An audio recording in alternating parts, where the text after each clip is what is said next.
Facebook, comme Google et les autres, on va le dire, qui font du digital, ils font exprès de durcir leur algorithme pour te diriger vers la plateforme publicitaire. Et c'est là où moi je reste depuis X années bloqué dessus, le SEO. Le SEO a évolué certes, mais ça reste toujours la même ligne directrice. Je pense qu'il y a l'éducation aussi de commerçants qu'il n'y a pas pour les gens qui se lancent dans les commerces, tu vois. Il y a d'avoir, on va dire, l'esprit entreprendre, d'investir dans un business pour avoir un retour, mais les gens veulent avoir un retour trop facilement. Mais comme je dis à mes étudiants, le principal c'est faire de la veille. Si vous ne faites pas de veille au bout de certains moments, comment je sais tout ça? C'est parce que je fais la veille, quelquefois avant de me coucher, je regarde l'algorithme, il a bien vu que je suis intéressé par du contenu de qualité. La stratégie marketing, les réseaux sociaux, c'est plus ce que c'était avant. Avant, moi, je pouvais avoir pas mal de visites via les réseaux sociaux. Maintenant, les réseaux sociaux, on n'a plus les retours qu'on avait à l'époque. Maintenant, il faut regarder le taux de couverture, c'est le nombre de clients que tu as, mais c'est plus la même chose. Aujourd'hui, nous avons l'honneur d'accueillir Yannick Marais, un visionnaire dans le domaine du e-commerce et de la communication. Ensemble, nous allons dévoiler les stratégies qui redéfinissent l'industrie du marketing en ligne. Yannick nous révélera ses secrets pour un référencement optimal sur les moteurs de recherche. Préparez-vous pour un épisode riche en informations et en conseils pratiques. Donc bonjour à tous et bienvenue dans ce podcast. Donc aujourd'hui je suis accompagné de Bastien. Salut Bastien. Salut. Et de Yannick. Bonjour. On va interviewer aujourd'hui qui est un expert e-commerce, un expert encore dans plein d'autres domaines. Donc aujourd'hui Yannick va nous parler tout simplement de son expérience professionnelle au niveau du e-commerce, également de son expérience sur d'autres domaines. Donc aujourd'hui... Aujourd'hui, on va avoir le plaisir déjà d'avoir un petit peu le parcours de Yannick. C'est ça.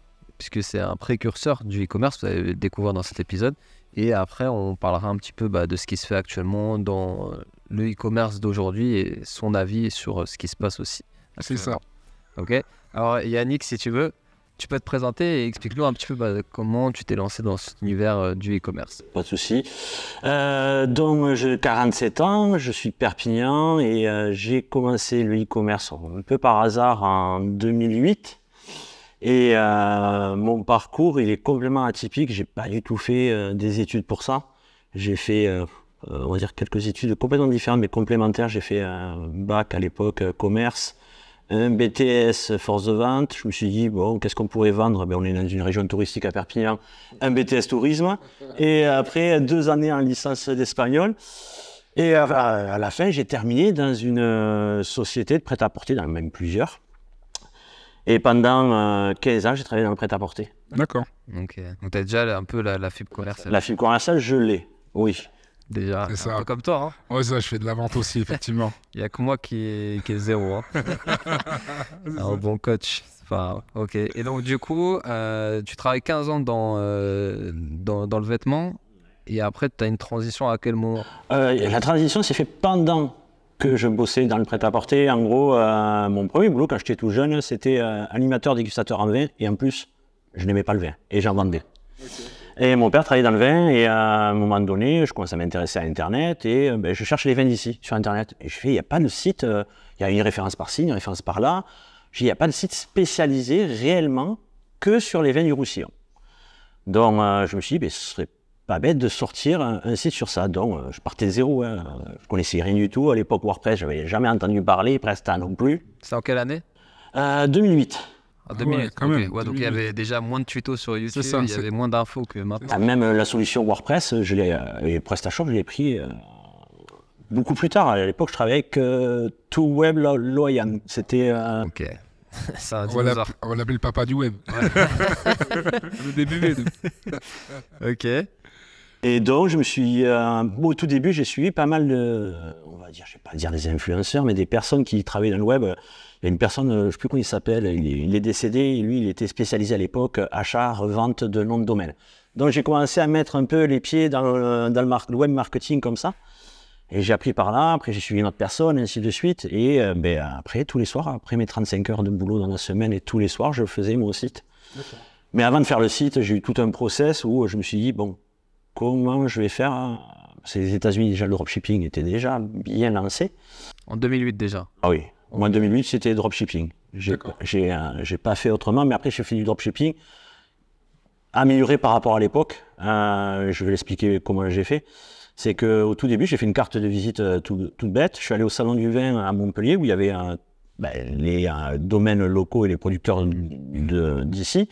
Et je suis tous allé les voir et leur ai dit, voilà, j'ai ça comme projet, ça va vous coûter rien du tout, juste que vous m'octroyez la tarification comme un caviste. Donc moi, je vous envoie les commandes, le paiement, s'il faut le faire tout de suite, je le fais tout de suite, j'ai déjà les fonds, le transporteur est déjà payé, vous mettez ça à disposition et c'est bon. Le plus dur dans le projet, hormis la conception du site et apprendre le web marketing, la logistique. Et là, la logistique, j'ai mis pas mal de temps parce que j'avais une logistique assez particulière. Je me suis dit, je ne vais pas envoyer de chaque producteur, je vais prendre un transporteur qui va me faire la ramasse. Si dans une commande, il y a 2 producteurs différents, il me fait la ramasse, un seul envoi et une seule facture. C'est précurseur. C'est l'un l'une des plus grosses problématiques en drop à l'heure actuelle, hein. C'est aussi le transport, et aussi après quand on fait du drop et qu'on veut mettre plusieurs unités, plusieurs produits de différents fournisseurs, on n'a pas ce lien entre les fournisseurs, donc ils reçoivent les clients, ils reçoivent les colis en différé et ils se disent mais c'est quoi ce shop, quoi. Oui, et en plus, le problème des livraisons, on est tous, si c'est la poste et l'autre, alors un jour c'est à telle heure, un autre jour c'est à telle heure, donc si on reçoit 2 commandes, moi j'ai voulu faciliter, on va dire, le process. Parce que moi-même, étant consommateur et recevant des commandes, il fallait à la poste parce qu'il est passé, on n'est pas là. Et après, moi, je ne passe pas par la poste. Pourquoi? La poste, ça demande des frais supplémentaires. Un carton de vin expédié par la poste, à l'époque, c'était 17 €. Sur ça, il fallait rajouter l'emballage qui allait protéger le vin. Pourquoi? Parce que c'est du mécanisable. Ça passe sur un tapis, ça tombe, il y a d'autres colis qui tombent dessus. Moi, je passais par les transporteurs. Dans l'époque, je passais par Mazé, maintenant, je passe par Géodis. C'est du manuel. Donc il y a largement moins de casse, sauf période de Noël, un peu plus, mais il va dire l'homme de casse 10 à 12 par an. Ah ouais. Ok. Donc à ce moment où tu commences cette activité, tu es encore dans le milieu du textile, tu es vendeur encore dans les magasins de retail. Tout à fait. Directeur adjoint pendant 10 ans chez Armand-Thierry, et j'ai fait chef textile à Intersport City Sport. Et je faisais ça, donc j'ai mis des heures. J'ai mis des heures parce que quand on se confronte à un domaine qu'on ne maîtrise pas, où il y a des domaines, HTML, CSS, web marketing, référencement, donc j'ai mis des heures. Donc là, tu as fait, on va dire, le projet de A à Z. Tu as commencé par déjà démarcher un peu les producteurs et après, tu rentres dans le web, c'est ça? C'est ça. Donc tu rentres dans la création web, et à cette époque-là, comment après sur le web, tu arrives à faire connaître ton produit? SEO, à fond. SEO, que du SEO? Que du SEO, full SEO. Okay. Et en y travaillant, maintenant j'y travaille presque jamais sur mon side project, comme on discutait tout à l'heure. Il y a souvent d'autres trucs à côté qui sont peut-être plus importants. Oui, moi, mes sites de vin ou d'autres sites que j'ai, c'est vraiment quand j'ai le temps, je m'en occupe. Après, ça fait des revenus passifs. Oui, c'est de l'automatisation. Oui, voilà, sauf voilà, envoi de commande, c'est moi qui envoie la commande, et encore que là, avec l'intelligence artificielle, j'ai développé un petit programme directement sur mon ordinateur qui va interroger la base de données. Quand il y a la commande, il l'envoie directement. Et ça, c'est le message au... Ah, t'as optimisé ça, tout. C'est encore plus optimisé pour avoir une muse. En fait. Ouais, non, mais t'as bien fait. Du coup, en plus, t'as été malin, parce que je crois qu'un de tes sites s'appelle Vin du Roussillon, justement. Parce qu'au tout début, j'avais suivi un mec qui parlait t'as raison. Des noms de domaine. Et quand on sait un peu le SEO, qu'on parle le backlink, et qu'il ne faut pas faire des backlinks optimisés, c'est-à-dire trop haut sur le mot-clé, mais mon mot-clé, mais mon nom de domaine. Ouais, du coup, c'est bien joué. Parce que du coup, tu as fait ça, je crois, en 2009, tu as dit ça? En 2009, je l'ai lancé, mais je l'ai acheté en 2008, si je ne me trompe pas, ou 2007, je sais pas. Donc, c'est ça, dès le départ, par rapport à ceux qui veulent se lancer, Vin Roussillon est déjà pris. Et en gros, tu es parti direct dans le dur. Vin du Roussillon, il y a ici le CIVR, c'est le comité interprofessionnel des vins du Roussillon. Il s'appelait Vins du Roussillon avec un S, mais ils n'avaient pas déposé sans S. Et depuis quelques années, ils ont arrêté Vin du Roussillon avec le S. Je pense peut-être que je l'aurais. Et ils s'appellent roussillon.wine. Ouais, mais c'est mieux toi. T'as l'authentique. C'est vrai. Donc dans tout ça, donc là le parcours il a l'air plutôt réussi en fait. Et on dirait que ça s'est très bien passé. Est-ce qu'il y a eu un moment où c'était plus compliqué? Est-ce qu'il y a eu un moment de doute dans ton projet, qu'il y a eu un événement peut-être qui a fait que ça aurait pu faire capoter le truc, quoi? Non, pas trop d'événements, parce qu'à l'investissement, on va dire financier, il n'y avait pas grand-chose. C'était surtout un investissement en temps. Financier, le nom de domaine, s'il est là. Après, sur les connaissances, c'est sûr que dès le premier obstacle, si on baisse les bras, parce qu'on n'y arrive pas, et autres, moi je suis un peu sportif, je ne baisse pas les bras. Donc, tant que je n'y arriverai pas, s'il faut que je me couche à 4 h du matin, je me coucherai à 4 h du matin. Après, ça peut être un défaut aussi. Ouais, mais t'es déterminé, quoi. C'est ce qui a fait, en gros, c'est que t'es tellement déterminé que pour toi, le fait que ça marche pas, c'est pas possible. T'es allé direct droit au but, tous les problèmes que t'as eu, tu les as surmontés, et en gros, t'es allé direct dans le dur dès le départ. Ah oui. Ouais. En tout cas, c'est intéressant parce que nous, dans les personnes qu'on peut accompagner, souvent, on voit, il y a des gens, ils font 1 heure sur WordPress, puis d'un coup, ils disent « Oh non, ça, c'est pas fait pour moi ». Directement, ils sont un peu découragés parce qu'ils arrivent sur une interface un peu nouvelle, avec des fonctionnalités un peu à droite, à gauche, une interface pas très jolie à regarder en vrai. Et c'est ça en fait qu'on veut faire aussi passer comme message dans le podcast, c'est voilà, il y a des personnes qui commencent avec rien et qui réussissent et qui après génèrent des revenus sur internet grâce à des sites e-commerce, grâce à des sites WordPress, Shopify, un peu de tout. Oui. Ouais. Ben, moi, si je dois donner un conseil vis-à-vis de ça, le digital évolue à toute vitesse. Donc même nous, on en parlait tout à l'heure, GA4 ça évolue, Google Ads ça évolue, le Facebook et autres. Si chaque fois on devait baisser les bras parce que ça évolue, on ne retrouve pas la même interface et autres, et je veux dire, il ne faut pas sortir de Saint-Cyr, il faut juste rien lâcher. C'est vrai. Et donc toi, tu vois comment l'évolution là, du web par rapport à 2008 et aujourd'hui? Si par exemple, si quelqu'un aujourd'hui veut se lancer. Ça dépend du domaine, parce que moi je vois dans le domaine où je suis, ça m'a valu quelques problèmes, on va dire, dans le domaine du vin. C'est que quand vous êtes référencé mieux que la cave et qu'on vous bloque les ventes parce que vous êtes mieux référencé que la cave, ça pose problème. Ah ouais, okay. C'est vrai que ça c'est La cave, c'est quoi? C'est un gros site de vin C'est une cave ici avec une réputation. Quand on marque leur nom de vin, je suis devant eux. Ouais, ça plaît pas. Après, c'est un peu comme Amazon en fait. Parce que Amazon, peu importe quel produit vous tapez, ou même Pinterest par exemple, si vous tapez quel truc, il y a des fois Pinterest qui sort devant. C'est ça. Ils ont un problème avec ça. Ah oui, ça m'a valu d'être bloqué les commandes. Ouais, c'est-à-dire qu'en fait, tu travaillais avec eux pour qu'ils te livrent du vin, mais comme eux c'était tes fournisseurs, tu étais mieux référencé que ton fournisseur. Du coup, il perdait des ventes et du coup, ça lui a pas plu. C'est comme s'il disait le Auchan qui est situé avant sur la route, mais je vous vends mon vin, mais vous mettez un drap devant pour pas empêcher les ventes dans ma cave qui est en dur. Ouais. Bon, ce que j'ai fait, c'est que j'ai gardé le référencement sur ça et après je fais des produits de substitution. D'accord. Qui t'ont permis de détourner ce blocage, quoi.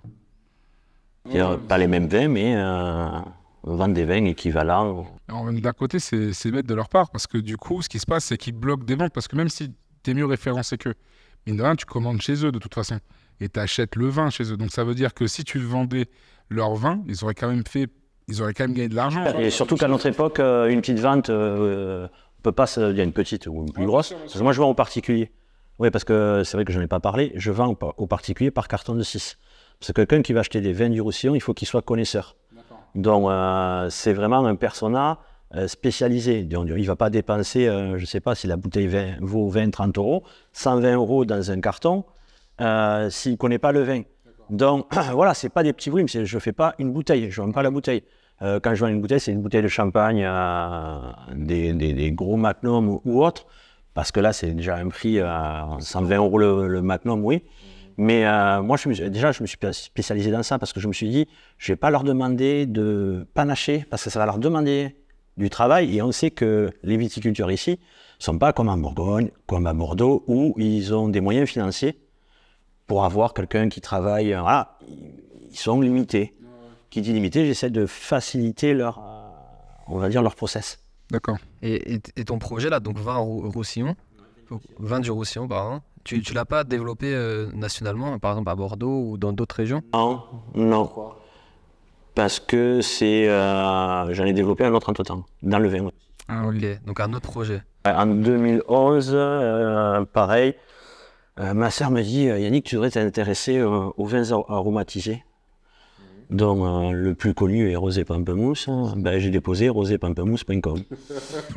Ah ouais, c'est ça que tu veux dire. Ouais, c'est ce que je disais. Ah, okay. Parce que dans le sud, ça marche beaucoup, les trucs un peu fruités. C'est pas que le sud. J'ai eu beaucoup de clients, je peux même vous montrer les noms. Roland Garros, Stade Français. Ah ok. Ouais, c'est des gros clients. C'est des clients pour les events. Et ouais, parce que dedans, je fais du vin chaud aromatisé. Et le vin chaud, l'année dernière, pour moi, j'ai cartonné, mais l'année d'avant, un mois, 10 000 € de chiffre d'affaires rien que sur un seul vin. Sur un seul vin? Ah ouais, c'est propre. Production de spectacle à Paris qui m'a pris pour, je sais pas, 5 000 € de vin ou 7 000. Et j'ai eu aussi l'année d'avant les toutes petites bouteilles pour mettre dans les wagons Rail Race. Voilà, j'ai vendu 7 palettes. C'est intéressant. Et est-ce que tu te développes un peu aussi à l'international? Non. Que du national? Que du national. L'international, trop de galères. Ah ouais, est-ce que tu peux expliquer un peu qu'est-ce qui peut arriver comme galère? Ce qui peut arriver comme galère, déjà les transporteurs. Le transporteur, on va dire quelconque français, ça va coûter un certain prix. Tout à l'heure, on parlait d'un courtier, je ne sais pas si tu peux donner les noms. Il y a un courtier en voie du net qui est hyper bien placé, c'est-à-dire qu'au lieu de représenter, au lieu que nous on y aille avec dire on envoie tant de volume par mois, lui il représente 10 000 e-commerçants, donc un gros volume, donc une négoce complètement différente. Ça demande que quand j'envoie à l'étranger, je prends toutes les commandes et je dois les réemballer dans les cartons spécifiques aux transporteurs, dont la DHL, parce que sinon c'est pas pris en compte pour les assurances. Galère, c'est spécifique. Donc, qui dit galère aussi, c'est que le vin, c'est moi qui vais aller le chercher. Que là, c'est pas mon transporteur, sinon il va me faire payer. Donc, j'ai l'international. Non, il faudrait si on cherchait du stock, que je le gère. Non, moi je veux que ce soit pas un poids, c'est un side project. Il faut que ça tourne tout seul, sauf quand j'envoie les commandes et juste ça. Mais pas une logistique où il faut savoir moi j'ai eu des demandes en Angleterre, en Suisse, Belgique, Chine, Russie j'ai fait à l'époque. Donc il faut savoir les incoterms, si c'est au cul du camion, le machin, le ci, là. Donc ça demande beaucoup. Il faut avoir le gamma pour les douanes, être enregistré dessus.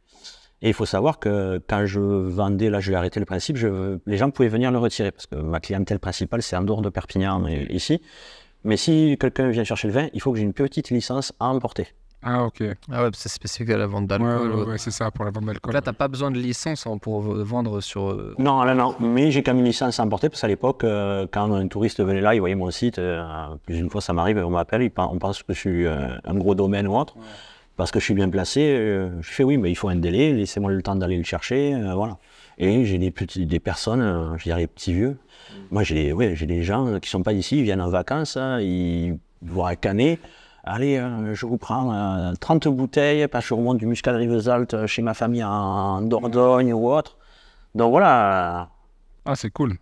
C'est une reconnaissance que de voir que des touristes qui te connaissent, qui ont envie de prendre tes vins. Alors, le pire, c'est pas les touristes. C'est avec mon second site, c'est pamplemousse.com, petite anecdote.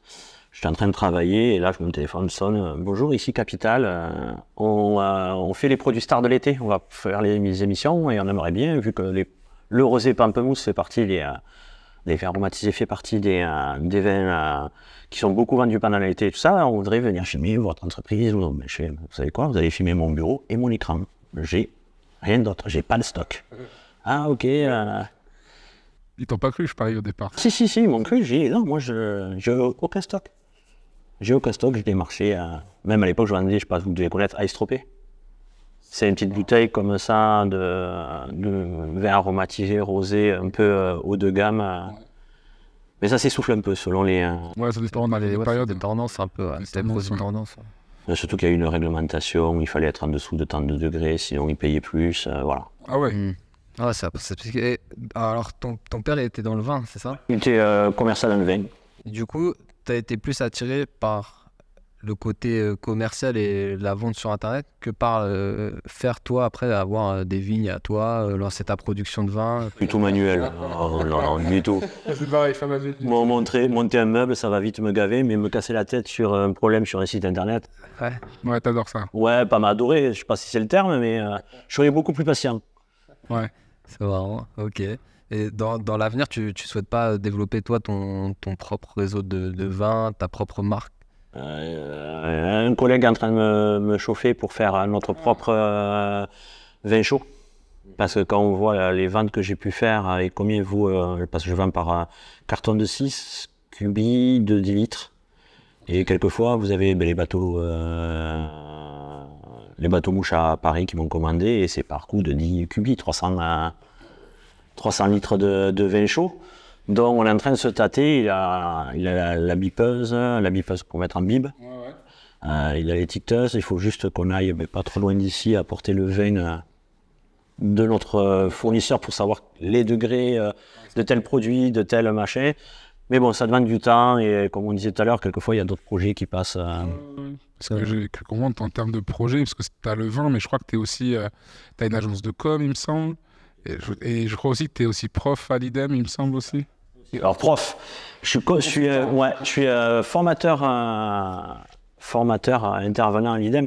Et après, j'ai d'autres sites. J'ai fait du dropshipping sur du matos paramédical qui vaut entre 390 et 460 euros. À étiquette, que je vendais après sur Amazon et eBay aussi. Okay. Mais du dropshipping plus traditionnel comme on voit sur YouTube. Oui, non. Fournisseur français. Ah, toi, tu vas chercher des fournisseurs français. Pour le transport et par rapport... Moi, je suis hyper local. Et là, dernièrement, il y a 3 jours de ça, il y a quelqu'un qui m'a contacté des États-Unis d'Atlanta. Il m'a demandé ce que c'était mon modèle de business et je lui ai expliqué. Il habite en Géorgie. Je lui ai dit, regarde, si tu vas voir sur les outils de mots-clés, si Georgie Wines est ressorti. Sinon, tu le déposes, tu fais comme moi, tu vas voir, tu demandes la négociation et après tu... Dispatch. Après, moi, c'est pas un concurrent, il est aux États-Unis, mais... Mais il a voulu te demander des conseils. Ouais. Donc c'est ça, en fait, tu es devenu multitâche, quoi. Ben à force, quand j'ai débuté, comme je dis, SEO, j'y connaissais vraiment que le chi, les réseaux sociaux aussi, HTML, CSS, les CMS, les tunnels de vente, psychologie des couleurs, tout, le croc, pas la bière. Hein. Ouais. Vous savez ce que c'est? Pas du tout. Le croc, non. Conversion, rate, optimisation. C'est l'optimisation des tunnels de vente pour... Ok, on dit CRO, mais c'est ça. Ouais. C'est juste que l'appellation. Tu as perdu l'appellation, c'est ça, c'est la façon de dire les choses. Mais... Non, mais en vrai, c'est ça, c'est quand t'écoutes, ça fait quand même plus de 14 ans que tu fais du e-commerce, tu été un des précurseurs finalement dans le drop au final, parce que 2008, c'était au début. Je crois que c'était 2006, 2007 ou un truc comme ça, c'est quand Shopify, je crois que Shopify est sorti en 2008, il me semble. Et après, tout a commencé à péter par rapport à ça. Mais toi, si on regarde par rapport à comment tu as fait, c'est que tu es allé sur un autre dropshipping. C'est-à-dire que toi, tu es allé voir ceux qui étaient en local, qui avaient les stocks. Et en fait, tu leur as juste dit, je fais un site web. Vous commandez, les gens commandez sur mon site web. Je vous envoie les commandes et vous les envoyez. J'ai mon transporteur qui vient les récupérer. C'est même pas eux. Donc, ça veut dire que toi, tu as déjà répondu aux problématiques que maintenant les gens ont. Et tu l'as fait de suite avec la façon dont tu nous as expliqué, le fait d'avoir tout transporté, voilà. Tu as été précurseur là-dessus, parce que maintenant, si tu regardes, les gens qui font le dropshipping traditionnel, ils prennent une application, tu vois, sur Shopify, genre Deezers, qu'ils envoient après sur AliExpress, récupèrent leurs produits.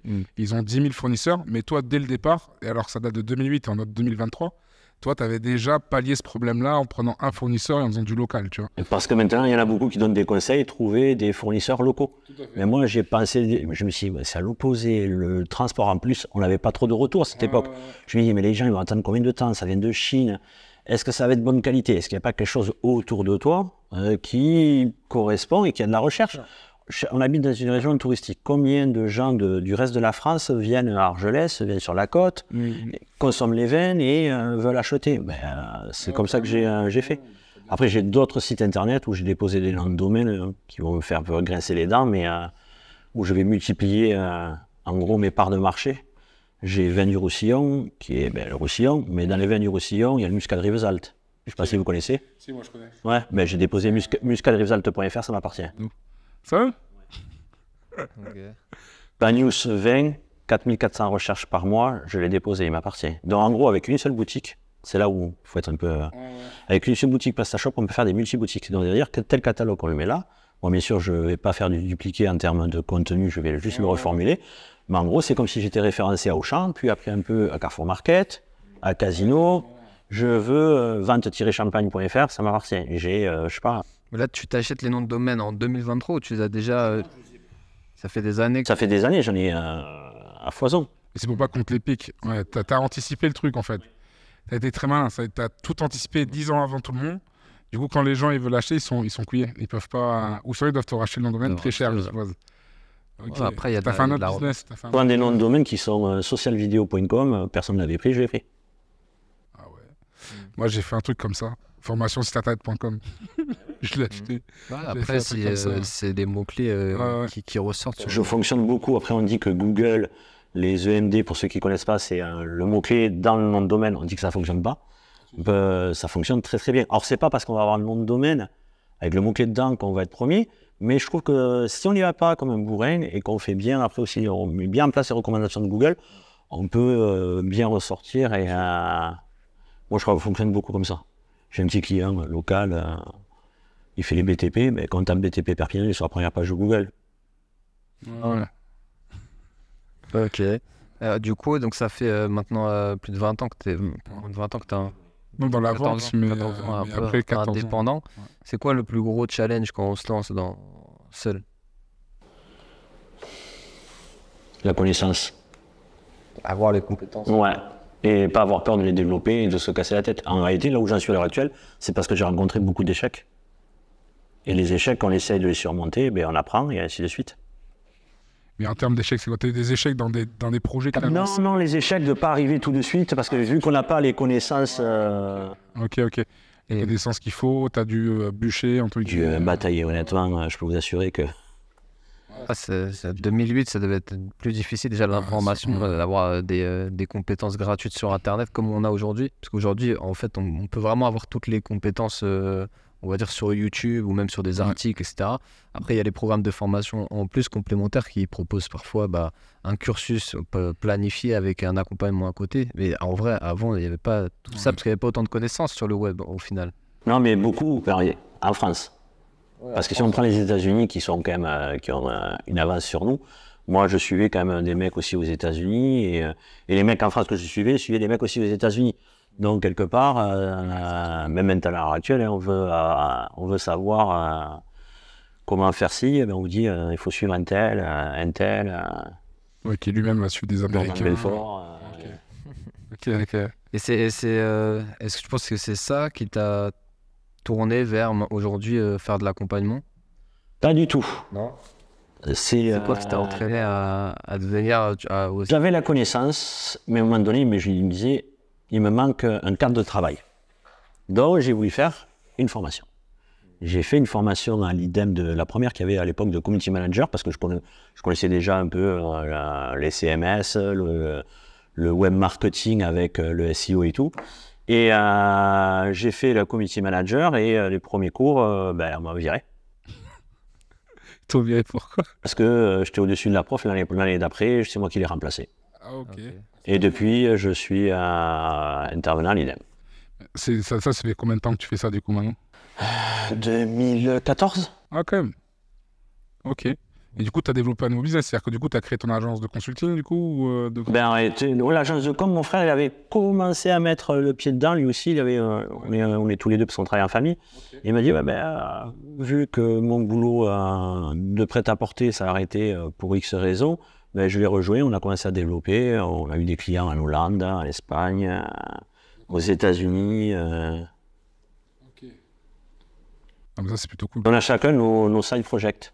Oui, chacun, vous avez vos projets, vous avez fait un projet en commun quand même, parce que histoire de dire de faire un truc en famille, mais chacun, après, derrière, a ses ambitions et a envie. Oui, chacun, on s'aide aussi. Ouais, voilà. Non, mais c'est bien, parce que du coup, quand tu as une difficulté quelque part, ton frère a peut-être la solution, ou toi, tu as la solution pour lui, sachant que tu as fait déjà pas mal de choses pour l'aider à avancer ou autre, quoi. Donc, c'est vrai que c'est pas mal. Donc, tu enseignes là e-commerce et communication? Non. PrestaShop, stratégie digitale, réseaux sociaux, SEO, SEA. Si j'oublie rien. Ouais, c'est déjà pas mal. Donc, ça va, j'ai commencé par le SEO, mais vu que j'avais d'autres compétences, WordPress, j'ai fait quand même pas mal de sites aussi avec. PrestaShop aussi, parce que quand je suis passé de l'ancienne solution que j'avais, j'ai tout basculé sur Presta, le 1.6, pas le 1.5. Donc, à fur et à mesure, de faire moi-même des updates, j'ai appris ci, j'ai appris ça. Et après, tu as tout simplement eu envie de partager un minimum. Bon, alors on peut se faire une confrontation. Fight. Parce qu'on est... Après, toi, je pense que tu aimes bien aussi WordPress et tout, mais tu es PrestaShop, tu vois. Moi, par exemple, je connais pas vraiment cet environnement PrestaShop. Et c'est vrai que la seule fois où j'ai utilisé, c'était avec un client. Et quand je suis arrivé dessus, je l'ai trouvé hyper complexe, très difficile, même pour après faire du visuel, pour faire l'UI. Tu peux pas, en fait, il faut coder, non? Parce qu'il faut connaître le bon truc. Ouais. Un exemple dans WordPress, on en parlait tout à l'heure, Divi, Elementor. Elementor existe C'est pas Gutenberg. Hein. C'est Gutenberg, je l'aime pas. Même mes élèves, Gutenberg, je le zappe direct. Hein, je leur dis Gutenberg, vous verrez quand vous allez passer de ça à ça, il fait oui, on comprend. Non, tu as un module qui s'appelle Creative Element pour le 1.6 et le 1.7. En gros, quand tu achètes un thème, c'est vrai que PrestaShop, c'est assez figé, page d'accueil et tout ça. Tu prends le Creative Element, tu peux modifier ta page d'accueil comme tu veux. C'est ce que j'ai à l'heure actuelle sur Venir au Sillon. Et un peu comme Divi, avec mon frère, on a suivi Divi sur WordPress depuis le début. Ils ont fait 300 jours de Divi, c'est-à-dire pendant 300 jours, ils ont parlé tous les jours de Divi. Et nous, depuis le début, on s'est dit, au lieu d'acheter sur ThemeForest un thème, on ne sait pas comment a fait l'éditeur, quelle option il y a. En gros, la productivité, elle s'y perdait. Donc on dit, on va faire 100% full Divi. Et on peut répliquer ce qu'on veut. Mais sur WordPress, sur PrestaShop, on est passé comme ça. Et maintenant, il y a un thème qui s'appelle Warehouse, où dedans, il y a Elementor, et tu fais ce que tu veux. C'est maintenant sur Presta. Ça, c'est récent, ça. Non, ça existe depuis un moment. Hein. Ils ont fait la version 1.6. Là, on est à la version 8 de PrestaShop. Donc, le Warehouse existe depuis la version 1.6, qui existe depuis X années. C'est e-commerce qui fait ça. Okay. Et quand tu sais faire Divi, tu sais faire Elementor. Oui, tu peux. Ouais. Ok, ouais. Mais après, en termes, vu que tu as déjà eu des étudiants, ton avis, ce serait. Moi, je suis pro Shopify pour le e-commerce. Et WooCommerce, on va dire, un peu moins, mais bon.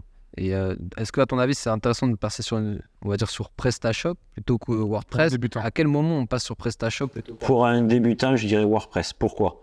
PrestaShop, c'est un peu plus technique. Il faut avoir, pour moi, comment je dis à mes clients, c'est un gros catalogue de produits Presta. S'il y a beaucoup après derrière de relance de panier abandonné ou Klaviyo qu'on peut mettre aussi sur Shopify et autres, dès qu'il y a vraiment un process où on voit vraiment qu'il y a un effort de relance, de tout, voilà, PrestaShop est hyper bien fait. Alors certes, c'est beaucoup plus coûteux, mais c'est hyper bien. Mais pour quelqu'un qui débute, Shopify, c'est être un abonnement tous les mois. Sans compter, si je ne me trompe pas, ils prennent des commissions sur les ventes et tout ça. Et quand on est jeune débutant, moi, je conseillerais, ton argent, tu le gardes, peut-être pour développer, faire des ads, pour faire un petit truc comme ça, mais pas sur WordPress. WordPress, c'est plus de 40% des sites dans le monde. Donc, c'est hyper bien utilisé. Donc, moi, je dirais plutôt un WordPress pour quelqu'un. Et après, si les catalogues commencent à grossir, moi, je travaille tous les matins, j'interviens dans des sociétés, ils ont 6000 produits. 6000 produits sur sur WordPress. Ouais, c'est dur. Ouais, c'est chaud.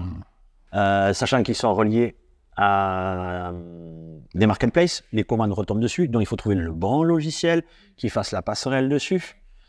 Presta, il est plus facile en termes de... Plus coûteux, mais... ouais. Ça marche comment Presta? Moi, je connais pas trop. Presta, tu achètes, tu as le Presta gratuit avec le thème par défaut. Et après, si tu veux, il y a des modules de base qui sont inclus. Mais après, par exemple, tu veux relance de panier abandonné, tu vas payer un module. Tu veux un module qui va mettre ton flux produit sur Amazon et que les commandes redescendent sur ton site internet. Tu vas prendre un module comme EasyFlux ou Lingo. Tu vas payer, voilà, des abonnements. C'est vraiment des gros sites, voilà. Ouais, c'est pas donc en PrestaShop, pour toi, pour quelqu'un qui fait une marketplace, PrestaShop, ce serait le mieux? Pour faire marketplace, tu as aussi ça dépend du nombre de produits et ça dépend du système de paiement que tu veux mettre. Parce qu'avoir du multi-paiement, il faut avoir du multi-site. C'est là où ça peut poser problème. Il existe des modules sur WordPress et sur PrestaShop pour faire du marketplace. Okay. Mais j'ai un client qui a voulu à l'époque le faire dans le meuble, la déco et tout ça. Mais il était déjà sur Presta. Presta, voilà. On s'y connaît dans le e-commerce, mais développé. Il y a un gros catalogue. Moi, je dirais ça. Je pense qu'au bout d'un certain moment, il y a une Shopify. J'ai travaillé une fois pour quelqu'un qui vendait les trucs par condensation. Là, pas condensation, si. Ouais, les chargeurs. Je suis allé dedans pour le codage, pour avoir une balise H. Ça remonte bien avant le Covid. Hein. Alors, j'ai su trouver, mais le codage, il était... Après, en plus, on voit directement, maintenant, ça s'est amélioré. Mais à l'époque, surtout pendant le Covid, c'est pour ça aussi ça a porté préjudice au dropshipping. Pendant le Covid, tout le monde s'est lancé sur le dropshipping. Ils ont fait, excusez-moi l'expression, de la merde. Je vends une montre chinoise, je dis Made in Suisse ou Made in France. Et tous les sites Shopify se ressemblaient à le photo de produit, le grand vide en blanc ici, et tout le reste là. Voilà, avec des applications comme Uberlo, machin. Et beaucoup d'influenceurs qui étaient pro Shopify, qui sont lancés bien avant le Covid sur ça. Il y a beaucoup de vidéos sur YouTube, Shopify versus WordPress. Et il y en a beaucoup qui étaient sur Shopify, qui ont trouvé que WordPress permettait d'avoir une certaine fluidité et construction aussi. Là, Shopify, c'est un peu aussi prêt à arrêter le Fastlane. C'est moins développé, je trouve, que un Elementor ou un Avada même. Tu as des solutions un peu comme Elementor sur Shopify, Gempage, Pagefly, mais c'est coûteux. Ouais, c'est ça. C'est 30 € par mois tout de suite. Donc, quelqu'un qui débute. Ouais, c'est ça. Mais après, tu as des solutions parce que là, tu vois, ils ont fait une nouvelle mise à jour, Shopify. Effectivement, comme tu disais, à une époque, c'était ça. C'est-à-dire que tu avais le gros vide blanc derrière, tu ne fais pas vraiment custom. Maintenant, tu peux le custom. Et en fait, tu peux même faire des pages totalement différentes, soit des pages de collection, des pages produits. Tu as juste ta page d'accueil qui est pareil, mais après, tu peux vraiment customiser comme tu as envie, mettre des noms différents. Si tu as des univers et des produits différents, tu peux tout faire vraiment séparément. Comme il l'a dit, il y a aussi des templates comme Gamepage ou Pagefly ou Tomizly et tout ça qui existent également, mais qui sont payants. Et en fait, Shopify a augmenté un peu son prix, tu vois.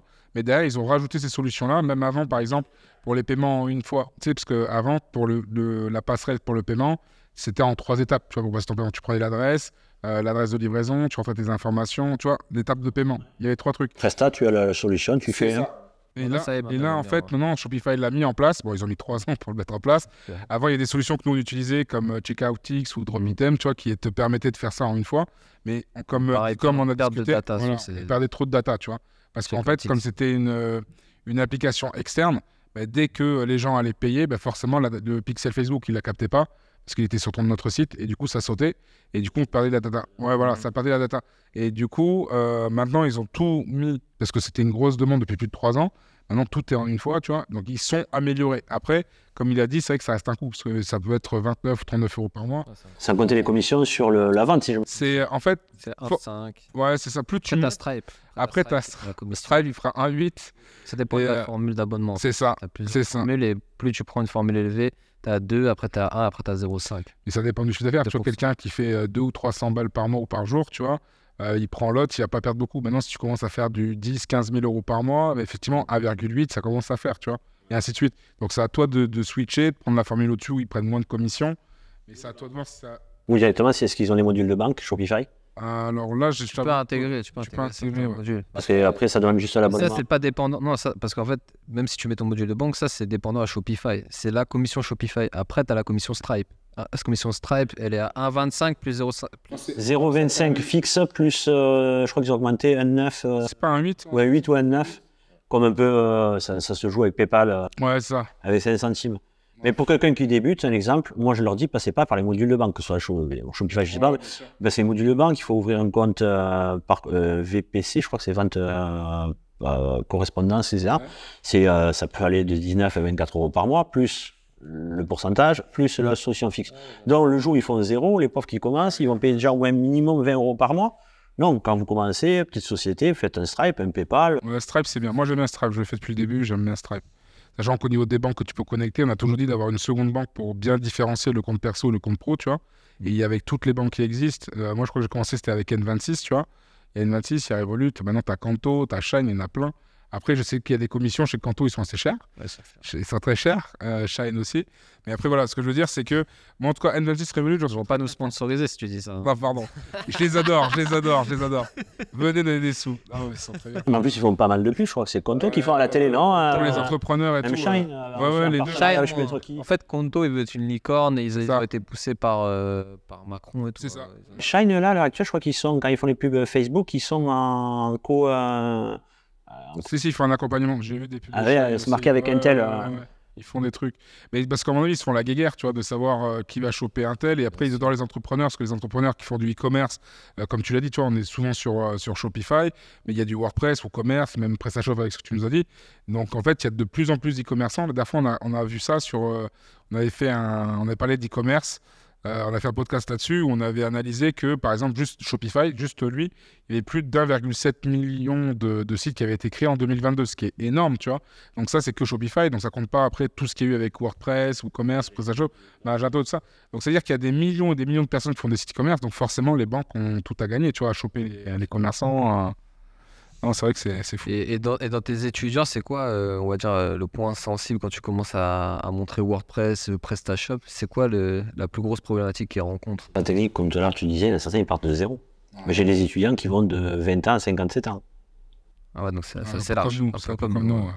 Donc c'est hyper large. Alors t'en as certains qui sont plus, comme on dirait ici, à chouette, plus dégourdis. Et c'est pas pour autant les plus jeunes. C'est ça. Ça dépend. Moi j'ai déjà rencontré des personnes un peu plus âgées et te dire, ouais, lui il va avoir du mal et arrêter tout qu'on te fait. Non, parce qu'il en veut. C'est ça aussi. Si on veut réussir dans le digital, il faut en vouloir et pas perdre le fil. C'est ça. C'est les gens ultra motivés qui sont disciplinés. Et qui font des recherches eux-mêmes. J'ai des élèves, c'est ce qu'ils font et je trouve ça cool. Et il y a ceux qui font l'effort, ceux qui le font pas. Et comme on dit, tous les deux, on a aussi nos chaînes YouTube où on met du contenu gratuit pour les aider justement à faire leur site web. Parce que forcément, on a aussi nos sociétés où on accompagne les gens. Mais on leur dit, si jamais vous n'avez pas forcément les moyens de nous payer, nous, on vous met une solution gratuite qui est sur Internet, qui leur permet au moins d'avoir un site optimisé. Et même le SEO, tu vois, on parle de SEO également, tu vois, alors qu'il y a certains qui facturaient à balle le SEO en disant, si tu veux au moins des informations, tu nous payes tant. Nous, tu vois, gratuitement, mais même des trucs sur Facebook Ads, tu vois, on donne beaucoup de contenu. Tous les deux, je crois, on a plus de 150 vidéos, tu vois, qu'on propose aux gens gratuitement, tu vois. On aborde plein de sujets, tu vois. Donc, c'est vrai qu'on a, comme tu l'as dit, c'est que les gens qui sont ultra disciplinés et qui ont vraiment envie, il n'y a pas d'âge en soi. Et moi, j'ai déjà eu des élèves de 18 ou 20 ans qui étaient moins motivés que des gens de 55 ans et qui étaient, eux, à fond, à balle dedans, parce qu'ils étaient plus sérieux, quoi. Il y a aussi le problème, c'est que, je vais pas taper sur eux, mais quand ils voient un tel est à Dubaï, il dépense tant, ils pensent que l'argent, ça tombe comme ça. Non, il y a du boulot derrière. Il y a trop de... Quand tu es à Dubaï, tu dépenses. Non, mais je parle pas de quand ils sont à Dubaï, mais quand ils voient les gens qui sont à Los Angeles, Miami, ils pensent que c'est voilà, que l'argent a arrêté. Tu fais un site viteuf, tu fais un Shopify, parce qu'il y en a beaucoup qui ont vendu ce rêve-là pendant le Covid. Hein. Ça continue encore. Hein. Ouais, mais non, le boulot, ce que je vois comme plus gros problème, que ce soit des particuliers, il y a des gens qui sont en reconversion ou des entreprises, c'est qu'ils n'ont pas de stratégie d'entrée. C'est qu'ils veulent tout le temps lancer tout. Alors, je peux comprendre que les gens soient pressés de lancer une activité autre, mais avant de construire une maison, on fait un plan. Un site internet, un e-commerce, votre stratégie, il faut la faire avant. Et pas se tomber sur qu'est-ce que je vais mettre dans cette page. Ouais, moi, je vois beaucoup de gens qui disent mon site n'a pas de visibilité, des grosses sociétés ici. Hein. J'ai pas de visibilité. Ben ouais, tu n'as pas de visibilité parce que tu t'es pas posé, tu dis je vais vendre tel service ou tel produit. Quels sont les mots-clés, si tu veux déjà, qui vont être tapés pour ça? Ok, quelle image tu vas mettre? Comment tu vas la nommer? Est-ce que tu as le contenu écrit? Non. Ouais. Tu prépares tout à l'avance. Quand tu arrives, tu as tout et tu as une structure.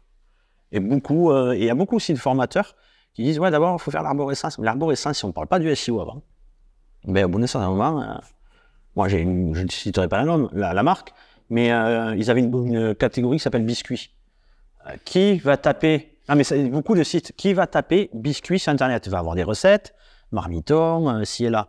Mais quelqu'un qui fait du site en ligne et qui vend des biscuiterie en ligne sera beaucoup plus pertinent. Certes, il y a moins de recherche, mais il sera beaucoup plus qualifié. Et c'est un mot-clé plus transactionnel que informatif. Mais des sociétés de partout, c'est souvent ça. Ils ne prennent pas le pas de dire, on se met à plat, comme une maison. Combien de pages on va avoir, combien de sites. Tout analyser, tout mettre en place avant de...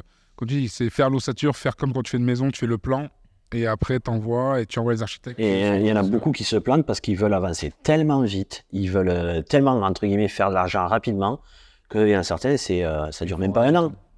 Non, mais c'est ce que tu disais juste avant, c'est qu'il y a tellement de bullshit sur Internet, tu vois, où les gens balancent des informations. Même au début, moi, je sais, quand je suis lancé dans le drop, c'était en mode, tu mets 5 € en pub, tu vas avoir 200 ou 300 balles qui vont tomber.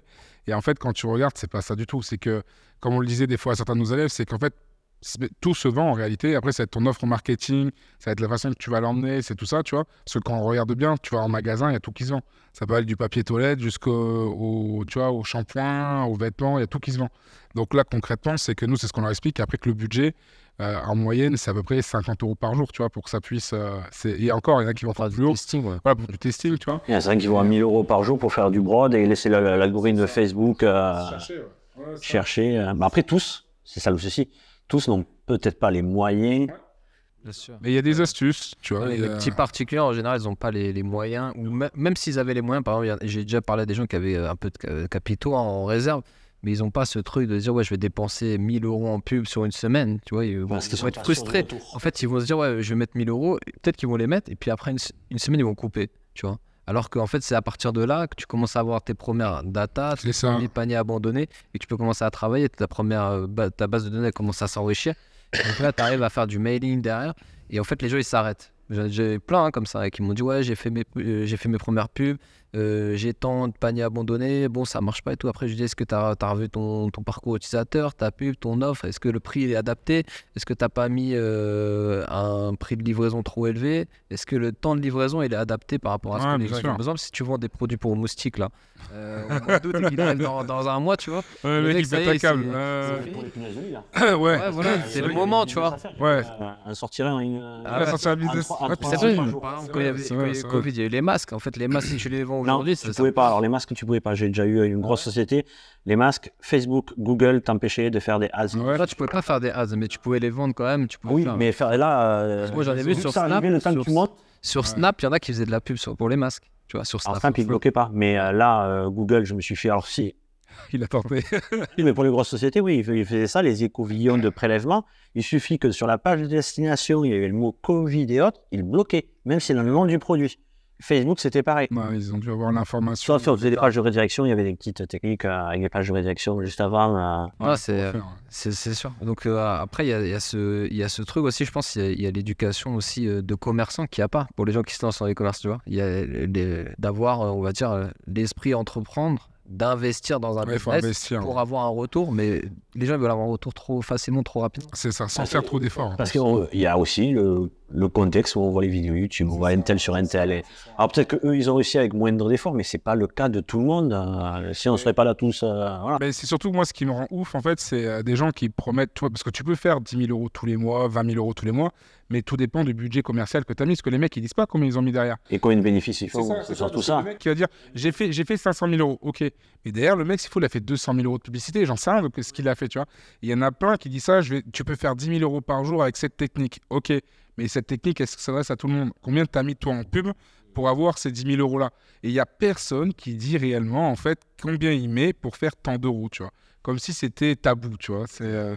Et le truc, c'est que moi, je dis, je suis d'accord, moi, je dirais, ok, il n'y a pas de souci, je veux faire les 10 000 euros, mais qu'est-ce que je dois faire pour faire ces 10 000 euros par mois? Dis-moi, moi, je suis prêt à payer. Si tu me confirmes que je fais 10 000 euros par mois, qu'est-ce que je dois faire?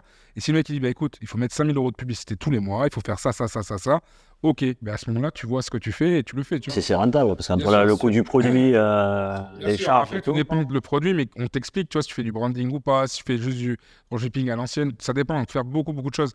Mais quelqu'un déjà qui est prêt à mettre 5 ou 10 000 euros pour une méthode et qui va suivre le truc, si tu lui dis tu suivras telle chose, tu vas le faire, il va le faire. Parce qu'il sait que derrière, certes, tu lui as fait une promesse, mais derrière, il va investir un budget et ce budget, tu lui as déjà montré comment le tourner, tu vois. Mais quelqu'un qui va te dire, t'inquiète, tu mets 200-300 euros par mois et tu feras tant, ça, c'est du bullshit, tu vois.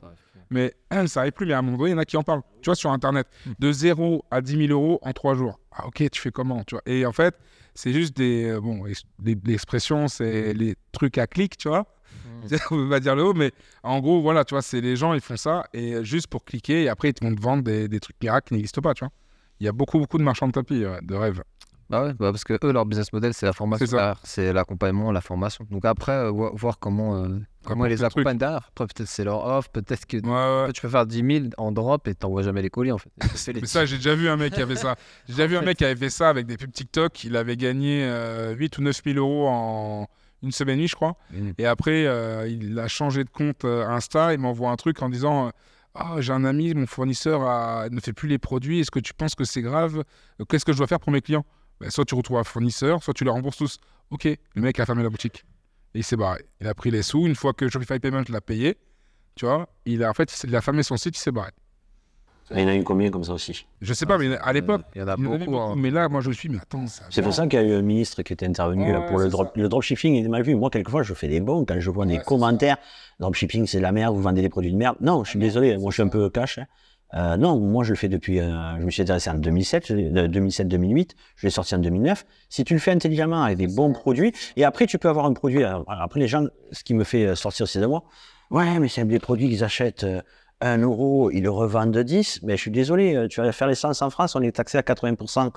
Ça s'appelle le capitalisme, c'est comme ça. Donc je ne vois pas où est le problème qu'il achète un produit 1 euro, qu'il le revende 10, mais qu'il soit, on va dire, transparent sur la qualité, l'origine du produit. Bien sûr. Et tu regardes en même temps ce qu'on disait la dernière fois, c'est que tout ce qu'on a sur, tu vois, les vêtements, les accessoires, les portables et tout ça, tout vient soit d'Asie, soit ça peut venir d'Amérique du Sud ou d'ailleurs, n'importe où. C'est ça, Pakistan, l'Indonésie, tu vois. Bien sûr. Tu vas sur Zara, c'est ça. Made in Bangladesh. Bah pareil, mais même la dernière fois, j'étais allé dans un truc de meubles, les assiettes en bois, tu vois, dessus il y avait écrit Made in China ou Made in Vietnam, tu vois. Et après ils te vendent ça en mode assez cher, tu vois. Moi j'ai vu un truc, c'est que tous les souvenirs Tour Eiffel, c'est Chine. Oui. Tous les souvenirs du monde entier que tu achètes, peu importe où tu es, ça vient de Chine. Ouais, tu vois. Et les gens ils critiquent à fond alors qu'ils sont à fond dedans en fait. Les habits, les chaussures. Ouais, ça, les chaussures. Mais in China ou Bangladesh, Vietnam, c'est ça. Et même tes portables, même les grosses marques, tu prends Apple, par exemple, tous leurs produits sont faits à l'étranger et souvent en Asie, tu vois. Et après, ils font l'assemblage, ils mettent leurs puces, ils font le truc. Ils prennent les écrans de Samsung parce que l'iPhone 10, ils ont été malins parce qu'ils ont pris le meilleur de tout le monde. Ils en ont fait un téléphone et tiens, mange-le et maintenant tu le payes 2000 €. Ah oui, mais c'est ça. Après, c'est là comme ils sont bons, comme ils sont très très bons comme. Tu reviens leur page de. En fait, t'as l'impression t'appartiens au groupe. Voilà, c'est ça, une élite. Il y a beaucoup maintenant, il y a beaucoup de personnes là qui créent des communautés après qui lancent leur code e-commerce. Maintenant, c'est la nouvelle. Ça se fait, la tendance. Ça respire et qui l'a fait. Elle a créé, Justine, je ne sais plus comment elle s'appelle, elle a créé une communauté sur Instagram, un groupe privé, où chaque produit qui va sortir, elle leur soumet. Et vous avez des quiz, Elle montre voilà, qu'est-ce que j'en pensais du produit, le packaging. C'est ce qui a fait adhérer après derrière avec les gens. Ça, c'est un produit. Après, elle a fait des levées de fonds qui ont permis, maintenant elle a des distributeurs et tout, mais elle est partie vraiment de sa communauté et de ce qu'elle avait eu par rapport à sa maladie et tout. Mais c'est une vraie, en fait ça c'est un pur produit storytelling. Oui, tout le monde n'a pas ce storytelling. Tout à fait. C'est vrai. Dans l'e-commerce, maintenant c'est important. De toute façon, c'est ce qui différencie du AliExpress comme la gargouille, on en parlait. Ouais, la gargouille. Je sais pas si tu connais les gargouilles. C'est des gens qui ont pas mal fait de business là-dessus. C'est la petite boule de lavage. C'est une petite boule de lavage. Pour moi, c'est des trucs de château. Ouais, non, mais moi, pareil, la première fois qu'ils m'en avaient parlé, tu vois, c'était pareil. Gros comme ça. Ouais, c'est ça, des trous. Et que les mecs, ils mettent ça, et dis-toi, ça, c'est un produit AliExpress à la base. Et c'est surtout que le tarif, il est comme on l'a dit. Il est acheté de 3 €, vendu 34 ou 24, un truc comme ça. Mais après, on ne peut pas l'en vouloir parce que l'achat-revente, ça existe depuis l'aube des temps. Tu prends par exemple même Primark, il te vend un t-shirt 5 €, il dit c'est pas cher, mais qui te dit que derrière, on peut acheter à 10 centimes. 50 centimes. Ouais, c'est partout pareil. C'est que même quand on te vend un t-shirt, il y a des millions de t-shirts qui sont vendus par des millions de marques et tu as des prix qui peuvent aller de 5 € jusqu'à plus de 300 €, 500 € pour un t-shirt. J'ai eu cette discussion-là le jour du match, l'équipe de France, on le regardait et il disait des amis qui ne se connaissent pas du tout. Dropshipping, les marges qui se prennent. Je fais, quand tu vas au resto, le vin que tu achètes, c'est un coiffe de combien? C'est entre 4 et 5. La bouteille, je suis au courant, elle vaut 5 €, ça peut monter à 6, ils vont te la vendre à 30. Tu dis quelque chose sur ça? Non, mais sur les sites que tu achètes en Chine et que tu as la marge dessus, au resto, la pizza, c'est là où il y a le plus de marge. La pizza revient à 1,50 € à 2 € une pizza, ils te la vendent de 15 €. Tu vas dire au mec, mais tu te fous de ma gueule Non, parce que les gens... Après, parce qu'il y a eu aussi des gens qui ont un peu faussé l'image de ça. Il y a eu 2 gros influenceurs sur l'histoire des montres, là, ils ont intubé. Les influenceurs, il y a eu les montres et les AirPods. Parce que c'était... Ils disaient que c'était comme la même qualité qu'Apple, machin et tout ça, et en fait, pas du tout. Et il y a des... Là, j'avoue qu'entre l'époque où il y a eu ce problème-là avec les écouteurs et maintenant, il y a eu de gros progrès. Il y a eu de très très gros progrès et ça a beaucoup évolué. Mais tu vois, si tu dis dès le départ en disant que c'est pas des AirPods, des machins, tu vends ton produit, tu mets le prix. De toute façon, les AirPods normaux, ils vendaient, c'est les mêmes que. C'est ça. Et c'est ça, parce que si tu dis que c'est les mêmes, les mecs ils s'attendent à la même chose, mais finalement la durée n'est pas la même. Dès qu'il prend un choc ou la flotte ou n'importe, il ramasse. Par contre, si tu dis que tu donnes un nom, pas AirPod, mais il y en a qui ont fait AirPod avec un R, AirPod avec AIR, tu vois, ils ont fait des trucs comme ça, ils ont fait plein de trucs. Mais en vrai, maintenant, ce qu'ils font, c'est exactement pareil. Pour en avoir vu, parce que, tu sais, quand tu as des anniversaires, les petits-neveux, les machins... En termes de qualité? En termes de qualité, ils s'en rapprochent pas mal, quand même. Peut-être pas aussi... C'est pas pareil, mais moi, j'ai vu les 2 boîtes, parce qu'on avait un petit-neveu de 9 ans, il en voulait, bon, on lui a pris un truc. Mais tu regardes les trucs, c'est quasiment pareil, tu reconnais la différence à cause de la barre qu'il y a derrière en métal, là. Tu vois que c'est pas la même qualité, et mais sinon, tout le reste, réducteur de bruit également, et tu l'as payé 20 balles. Mais... on m'a toujours dit qu'un produit que tu achètes même sur AliExpress, quand il dépasse un certain montant, c'est des produits généralement de bonne qualité, tu vois. C'est pas ceux que tu achètes à 10 centimes, mais quand tu achètes, tu mets entre 15 et même un peu plus. Les produits, généralement, sont de qualité. Pour en avoir testé... Enfin, AliExpress, c'est aussi du drop. Bien sûr. Ben oui, c'est plusieurs marchands. Hein. Et là, c'est comme Temu. Hein. C'est comme Temu. Temu, c'est une dinguerie. C'est une dinguerie, je trouve. Comme les AirPods, les écouteurs Lenovo, 1,29 €. Publicité Facebook, 1,29 €. Donc tu peux même prendre ça, faire ton dropshipping dessus. C'est français, ça? Temu, c'est pas français, mais en fait, moi, je sais pas si tu as vu. Moi, j'ai commandé sur Temu pour voir vraiment comment ça fonctionnait. Ouais. J'ai commandé sur 7 vendeurs différents. J'ai pris un drone, j'ai pris plein de trucs. 7 personnes différentes. Le colis est arrivé en une fois avec tout, peu importe le fournisseur. Il est arrivé tout en même temps. Et ça a mis 7 ou 8 jours. Je suis curieux de savoir qui c'est qui a créé. Et franchement, moi, je pense que peut-être AliExpress, dans le sens où tout le monde a critiqué AliExpress parce que c'était le délai qui n'était pas bon. Les fournisseurs qui avaient des délais différents. Et comme par hasard, c'est un AliExpress puissance 10, dans le sens où les prix sont même des fois moins chers. Ils te font gagner des cadeaux. Il y a plein de roulettes là où ils te font gagner des trucs. Tu as des produits gratuits. Ils te disent, voilà, pour 55 €, tu as tous ces produits-là. Parce que tu choisis des chaussures, des vêtements. Par le marketing. Ouais. Non, mais moi, en fait, j'ai bien aimé comment ça a été fait. C'est pas global, c'est du dropshipping qui avait les problèmes qu'il y avait derrière, qui a monté une plateforme. De fou. Ouais, c'est possible. C'est possible. Il faudrait se renseigner de qui l'a fait, parce qu'il doit y avoir le nom quelque part, tu vois, il est obligé. Les conditions. Ouais, dans les conditions générales. C'est pas une société. Écran, machin, mais en tout cas, le gars qui a fait Temu, tous les problèmes qu'on avait avec AliExpress, ils l'ont fait. J'ai essayé de voir si sur Shopify, on pouvait le connecter. Il y a 7-8 mois, il y avait une application qui existait, Temu, et elle n'existe plus. Elle n'y est plus. Donc, je ne sais pas s'il n'y a pas eu un conflit d'intérêt avec les autres, ou que les autres ont dit, si tu ne le retires pas, nous, on ne bosse plus avec vous. Il doit y avoir un truc, tu vois. Parce que là, il n'y est plus. Mais ça s'appelait Temu sur Shopee, sur l'appli. Bon, après, ils ont fait beaucoup de branding à notoriété sur les réseaux sociaux. Et ils s'envoient sévère. Comme il a dit. Ah ouais. J'ai voulu tester, par curiosité. Et ils m'ont... C'est un peu comme Wish. Ouais, Wish, par contre, ils ont pris une claque. Mais ouais, pendant un moment, c'est... Mais là, le truc, c'est, voilà, être livré dans les temps, franchement, et tu as tout type de produits. Et les sets que tu commandes, peu importe le fournisseur, t'as tout qui arrive. Un peu ce que tu voulais faire dans le même voilà. Comme on est en train de se faire l'éloge de Temu, je pense qu'on va leur demander un petit contrat. C'est vrai, pour faire un petit sponsor. Donc du coup, là, on avait tous un peu les aspects de son parcours aussi, du commerce. On va passer un peu sur la communication.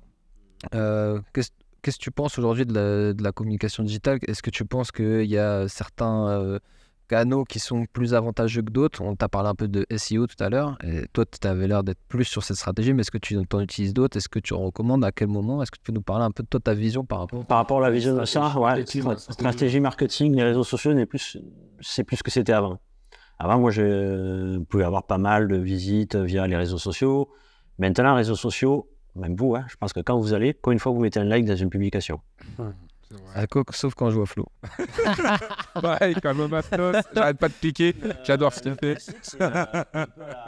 Donc, je scroll, je fais ça, et donc déjà, on n'a plus les retours qu'on avait à l'époque. Maintenant, il faut regarder le taux de couverture, c'est le nombre de clients que tu as, mais c'est plus la même chose. Et comme je dis à mes élèves, c'est simple. Facebook, comme Google et les autres, on va dire, qui font du digital, ils font exprès de durcir leur algorithme pour te diriger vers la plateforme publicitaire. D'où l'intérêt, c'est la publicité.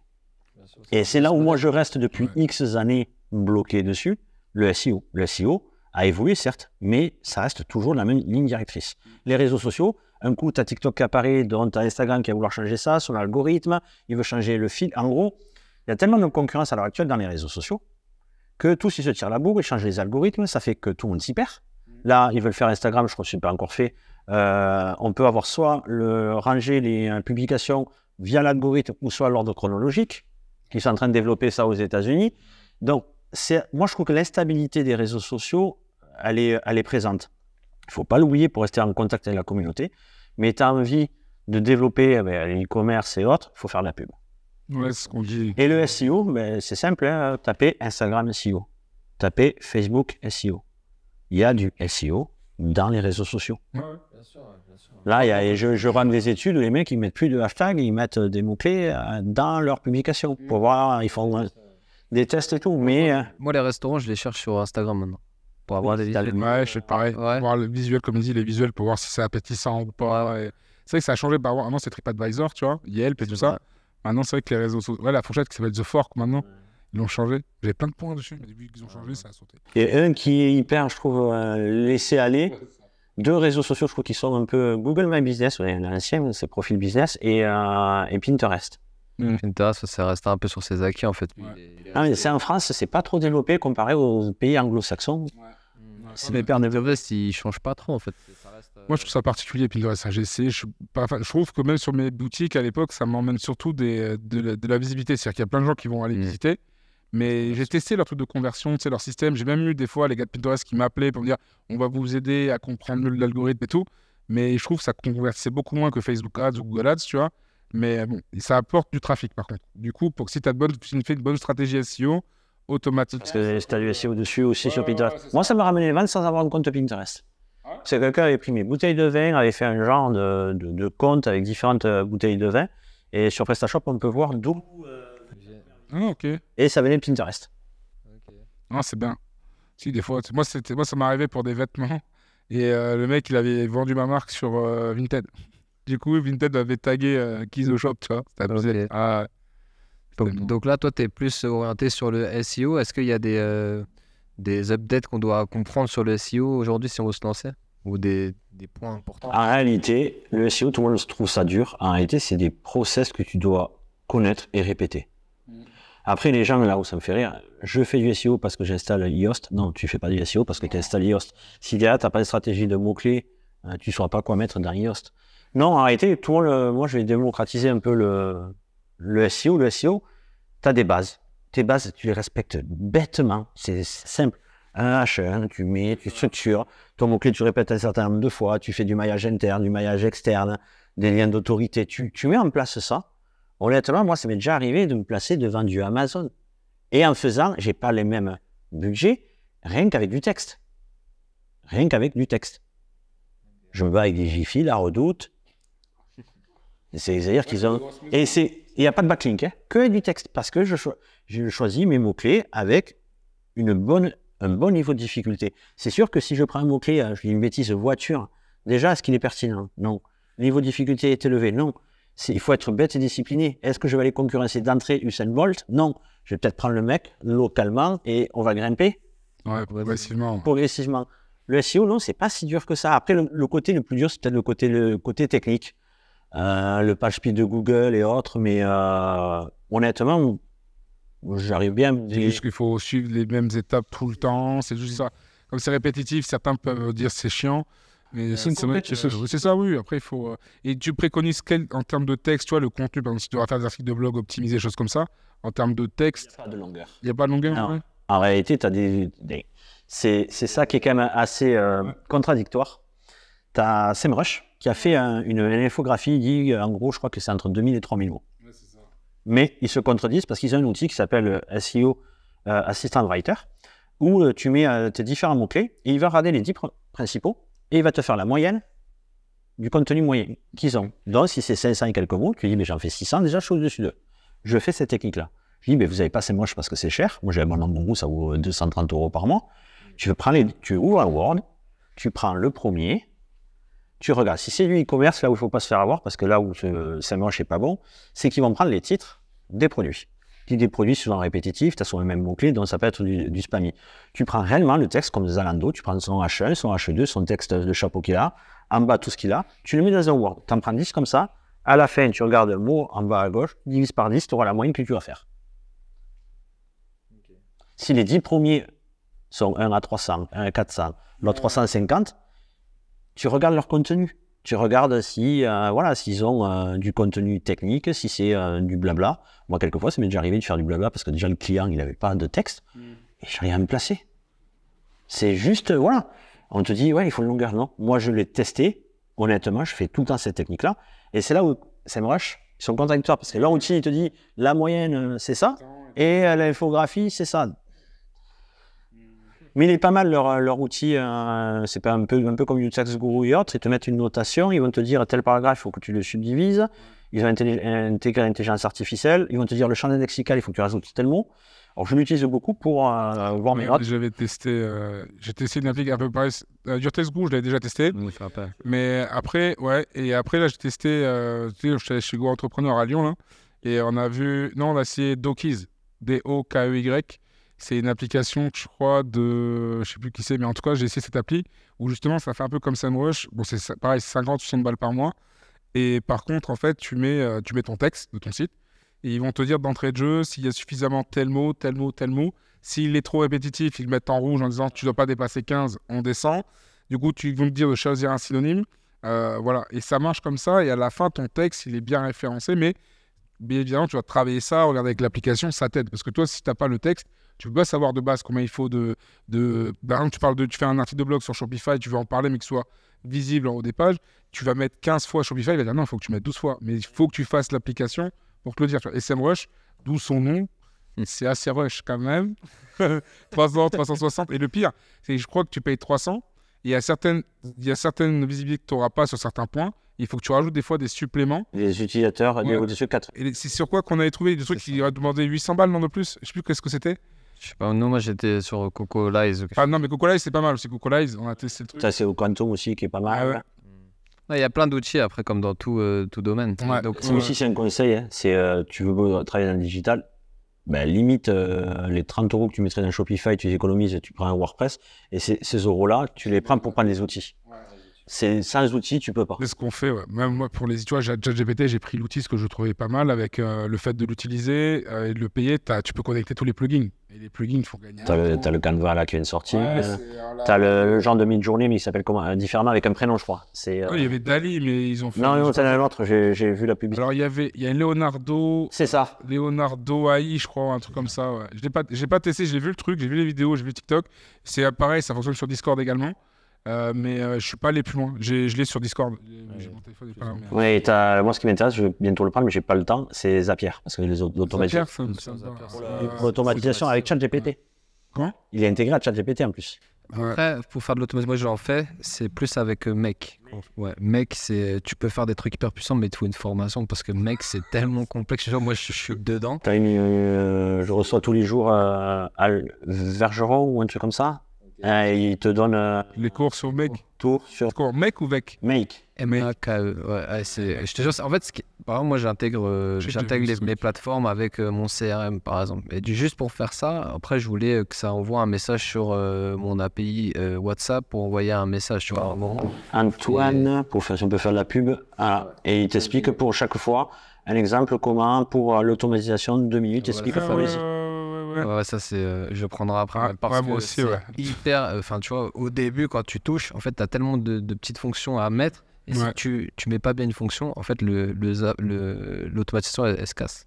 D'accord. Donc faut quand même. Tu fais l'automatisation sur quel process ? En fait, c'est pour envoyer des messages surtout pour envoyer des messages après soit par mail, soit par WhatsApp, soit pour intégrer parce que j'utilise un CRM que j'envoie vers un envoi d'email GetResponse, tu vois. Donc en fait ça permet d'avoir, on va dire, les leads qui partent un peu dans tous les autres logiciels, tu vois. Et en fait nous on essaie au maximum, mais des fois il y a des casses et ça perd la donnée. Pour l'instant on utilise Zapier pour ça, mais Zapier est beaucoup plus cher et moins performant. Beaucoup plus cher ? Ouais. Plus cher, ouais. Zapier c'est plus cher, mais ça ChatGPT, ça peut être ça peut être pas mal. Il y a beaucoup d'outils. Quand il y avait quand même, il y a beaucoup d'outils avec ChatGPT. Des fois, on a fait une réunion avec des gens et ils disaient s'ils préconisaient ChatGPT pour travailler avec, c'est pour les élèves, tu vois. Mais comme eux, ils le maîtrisent pas tant que ça, comme nous, on l'utilise tous les jours, c'est non, mais c'est mieux qu'ils restent plutôt à chercher par eux-mêmes et tout ça. C'est mieux machin. Et nous, on leur a dit. Ils nous ont demandé notre avis, puis mais nous on l'utilise H24, tu vois, tout le temps. La productivité est différente. C'est ça. Et en fait, moi je vois pas ça comme un frein, mais plutôt comme un outil, tu vois, qui peut nous permettre de franchir une étape, gagner du temps, et surtout d'éviter quand tu es tout seul et que tu n'as pas forcément les moyens, comme on disait au début, quand ça coûte cher, plutôt que de faire appel à un technicien là-dessus, d'appeler quelqu'un dans le marketing, ainsi de suite et machin, tu as ton assistant virtuel, tu payes peut-être tes 20 €, comme tu disais. Si tu n'as pas les sous pour Shopify, tu les mets dans WordPress, tu payes une fois par an ton truc, et après derrière tu mets le reste des sous dans l'application tous les mois, et ça te permet d'avoir ChatGPT, je crois c'est 20 $, je crois, et tu as les plugins, certains plugins sont gratuits, d'autres payants, mais tu peux faire des articles SEO, tu peux faire des trucs marketing, tu peux faire des emails aussi, des CV. Hier on faisait, nous on fait de l'appel à froid, tu vois, on est des commerciaux. Ouais. Cold calling. On s'est testé là. Là c'est pas du emailing, là on se cache plus. C'est chaud quand même. C'est chaud, on se prend des lâches et tout. Et motiver les gars. On a envie de tester, surtout lui. On a peur de rien. Moi je viens juste en mode code, parce que moi j'ai fait ça pendant 12 ans, tu vois. Et du coup ça me saoule, mais du coup lui, il a envie de monter en skills, il a déjà des skills, mais il veut d'autres skills. Et en fait, on se lance des défis. Et il s'est lancé des défis et franchement, c'est propre, tu vois. Même les refus, pour quelqu'un qui n'est pas du milieu, tu vois, il y en a plein qui pèteraient un câble. Lui, il y va. 1 heure, ça nous suffit par contre. Une demi-heure, 1 heure, ça suffit. 1 heure, c'est bien. Parce que 15 appels où tu as... Bon, il y en a qui disent oui, tu vois. Mais à chaque fois, chaque appel, il y a une technique qu'on rajoute. Là, il en a rajouté une, genre, est-ce que vous avez 1 minute à m'accorder, tu vois, bam, ça a matché, tu vois. Donc après, c'est compliqué. Mais en fait, on fait des vidéos là-dessus pour montrer aux gens que voilà, c'est pas comme les gens te disent, c'est facile. Eux, ils font des cuts, ils ont que des bons trucs en vrai. On se prend que des bâches. Ah, en réalité, après, c'est ça un souci. Ouais, bien sûr. Ah, ouais. Mais là, après, par exemple, on a eu des gens qui nous ont dit ouais, j'aimerais bien avoir une proposition. Et en fait, on va avec ChatGPT, on prend le site, on met avec le plugin Quick SEO, il te fait un report. Il dit c'est quoi ton score SEO, c'est quoi ces mots-clés sur lesquels tu es référencé, qu'est-ce que tu devrais faire, et les recommandations. Ouais, ça, tu l'as dans SEMrush aussi. Ouais, mais c'est pas pareil, parce que ça, tu peux le formaliser en mail après direct. Ouais. Tu peux le faire copier-coller. C'est ça, dans le mail. Si, il te le met. Presse aussi, SEMrush aussi. Tu fais... ChatGPT, ça vaut 20 €. Ouais, c'est 300. Tu le fais SEMrush, tu as... Et SEMrush, tu peux analyser autant de sites que tu veux. Si, quand tu as le compte. Moi, j'ai le compte Gourou 232 €. Il faut savoir que dans SEMrush, je t'invite à faire des leads. Il y a un petit widget que tu mets dans ton site et les gens, ils vont rentrer le nom de leur site internet et ils vont recevoir en automatisation le rapport. Ça fait que tu as des leads qui, derrière, tu les relances. Si vous n'arrivez pas à faire ça, je suis là pour vous aider. Et c'est automatisé. Parce qu'ils ont de l'automatisation aussi dedans. Et tu peux changer ton branding. C'est-à-dire que tu vas changer le logo. Si tu peux avoir le logo SEMrush, tu vas avoir le logo et ça envoie un PDF directement. Et soit le rapport complet, soit le rapport de certains rapports. Donc si c'est un peu déjà, tu vas avoir le rapport le plus court. Si tu arrives à avoir le machin. On va parler. Ouais, c'est bien, c'est un peu plus élevé. En fait, avec ChatGPT, tu peux faire ça sur tous les aspects. Tu peux le faire aussi sur Instagram. Par exemple, tu mets leur compte Instagram et dis c'est quoi l'engagement. Tu sais les duels. Si je ne me trompe pas, SEMrush, maintenant, ah oui, ils ont les réseaux sociaux. Là, on n'est pas assez développé sur SEMrush. SEMrush, le problème, c'est que moi, j'ai pas développé dans le sens où c'est plus de 300 et quelques euros par mois, tu vois. T'as une formule 232, moi, je les paye. Par mois. Il y a une formule moins chère. Le Gourou, celui du mieux. Ok. T'as moins cher, le premier prix, c'est 129. Ouais, c'est ça. Et dedans, ils ont mis l'intelligence artificielle. Donc, quand tu as le SEO writing, il te dit, mais pour pouvoir reformuler, tu mets l'intelligence artificielle. Bon, je ne l'utilise pas. Alors, ils ont des coquilles. Ouais. À un moment donné, il te dit, tel paragraphe est trop long, suggérer. Il fait ça. Et en réalité, il te le divise à tel endroit. Qu'est-ce que tu fais? Tu vas là aussi diviser le mot, rejeter. Tu vas, toi, l'espace, hop, c'est fait. Ouais. Bah, ça me donne une question. Tu penses quoi, toi, justement, de l'intelligence artificielle et de l'impact que ça va avoir sur le SEO? Parce que ça, c'est un sujet où il y a des gens qui disent que l'intelligence artificielle va complètement changer les moteurs de recherche. Ils essayent un petit peu, ils testent, mais après, bon, pour moi, en tant que... Avec mon regard, je me dis que l'utilisateur n'est pas encore prêt à voir ça, vraiment, parce qu'il a déjà ses habitudes de consommation. Oui, mais ça change. Je ne sais pas si vous avez vu. Moi, je l'ai eu depuis un petit moment. Alors, je ne sais pas comment ça c'est, mais vous avez le scroll infini. Ouais, sur Google. Ouais, sur Google. Après, peut-être que tu as mis... j'ai rien mis du tout. Ah ouais. Bah, sur Google, ouais, moi aussi, j'ai... Et je suis sur Firefox. Moi, j'ai toujours ce truc de il n'y a plus de page. Ah ouais. Ah là, ouais. Donc là, ça va changer. Alors, l'intelligence artificielle, est-ce que ça va changer le SEO? Je dirais pas ça. C'est plutôt Google qui va... ils ont leur projet SGE, si je me souviens. Oui, ils veulent faire aussi leur robot. Ils ont Bard dedans ou Torah. Bard. Oh, pourri. J'ai essayé. Naze. Après, ils sont en développement. Un qui est pas mal, Perplexity. Pas mal du tout. Ou Claude 2 d'Anthropic. Mais il y a, je crois que c'est Charlie 2 ou Robert 2 ou je sais plus quoi. Il y a parce que Claude, parce qu'il y a Loïc qui m'a parlé de ça. Il m'a dit bonjour Loïc d'ailleurs. Mais ouais, c'est ça. Il m'a parlé de ça il y a pas longtemps. L'intelligence artificielle, le SEO, est-ce que tu me poses la question, est-ce que ça va descendre le SEO ou ça va aider le SEO? Comment ça va faire évoluer le SEO en vrai? Parce que, par exemple, Bart, comme moi je l'ai utilisé, Bart, tu tapes quels sont les meilleurs restaurants, et il te sort 10 restaurants d'un coup. Tu vois, un peu comme ChatGPT, je pense, tu vois. Il te fait aussi la recherche et puis il te sort les URL des sites en question, tu vois. Il te fait un peu ce que font les blogs là qui font, c'est quoi les 10 meilleurs restaurants. Oui, comme les systèmes d'annuaire, mais quelque part, ChatGPT ou Bard ou les autres Anthropic, les Claude 2 et tout ça, c'est quelque part des moteurs de recherche. Mais si tu arrives bien à te placer dessus, comme tu dis, ils mettent les sources. Ouais, ils mettent les sources. Ils mettent les sources. Ouais, mettre les sources. Oui. Si tu prends le ChatGPT gratuit et que tu mets le plugin Web Access. T'as accès au web maintenant avec Bing. Ouais. Ah, mais non, même le ChatGPT classique, tu mets le plugin Web Access et tu payes pas et tu as accès. Parce qu'il faut savoir que les données de ChatGPT vont jusqu'en septembre 2021. La dernière fois que tu mets le Web Access, en plus, tu peux le configurer. Donc, dedans, tu as les options supplémentaires où tu peux dire fais-moi un max de recherche ou 10 URL ou ça. ou tu mets le système avancé. Et en gros, ben, ton site, si tu respectes les normes de Google, ça t'aidera à être présent aussi parce qu'ils mettent maintenant les sources. Le 4, je ne sais pas, je ne l'ai pas encore pris. Si, ChatGPT 4, tu as les sources parce qu'il va utiliser des plugins. Dans le plugin, en fait, tu regarderas les mots-clés, par exemple, qu'il va te donner ou quand il va faire ton texte. Il va mettre un petit 1, un petit 2, un petit 3, un petit 4. C'est ça. Et en fait, après, à la fin, maintenant, il te met même le dossier, l'article, il te met la photo du truc en disant tu cliques dessus et après, ça t'ouvre l'article sur Wikipédia, Wiki, machin. Ils ne sont pas connectés aux liens. Les gratuits ne sont pas connectés à des API comme SEMrush et autres où ils vont te dire le volume de tel mot-clé, c'est tant. Le niveau de difficulté, c'est ça. Donc, tu peux avoir le ChatGPT et entre guillemets t'aider, mais si derrière, tu n'as pas les outils qui vont te dire ChatGPT, fais-moi un texte où tel mot-clé est répété tant de fois, ou tel machin. Alors moi, quelquefois, chez des prompts, ils sont... C'est ça, mais il est capable de le faire, mais je pense qu'il faut trouver les bons outils. Tu vois, il y a tellement d'applications, il faut faire des tests. Mais en fait, moi, j'ai déjà essayé de faire des textes en lui disant, je veux tel mot, tel machin, tel truc pour des sites e-commerce. Et il me l'a fait, tu vois. Après, comme par exemple, créer même des articles de blog et que je veux que dans tel blog, il y ait tel mot, tel machin, d'abord, je demande de me structurer, de me faire la structure de l'article de blog. Ensuite, je demande de développer chaque point en mettant sur tel point tel truc. Et à la fin, il me fait des articles de fou, tu vois. Mais après, il y avait un plugin qui me permettait de le connecter. Et le plugin, maintenant, est devenu payant. Je crois que c'est... en fait, le plugin, je ne sais plus comment ça... Je te le dirai en off. C'est pas le SEO Quake que tu disais Non, il y a un autre truc. Il me disait que je n'avais pas l'abonnement et du coup, je ne pouvais pas aller plus loin. Et tu sais, c'est un truc bleu. Je sais pas si c'est ça. Le logo, il est bleu. Tu sais, ça fait un truc bizarre, blanc et bleu. Non, je te le redirai dedans, je l'ai dans l'ordi, mais je sais plus comment il s'appelle. Il faudrait que SEMrush fasse son plugin GPT. Ouais, là, on serait calé. Et on le vend 800 watts.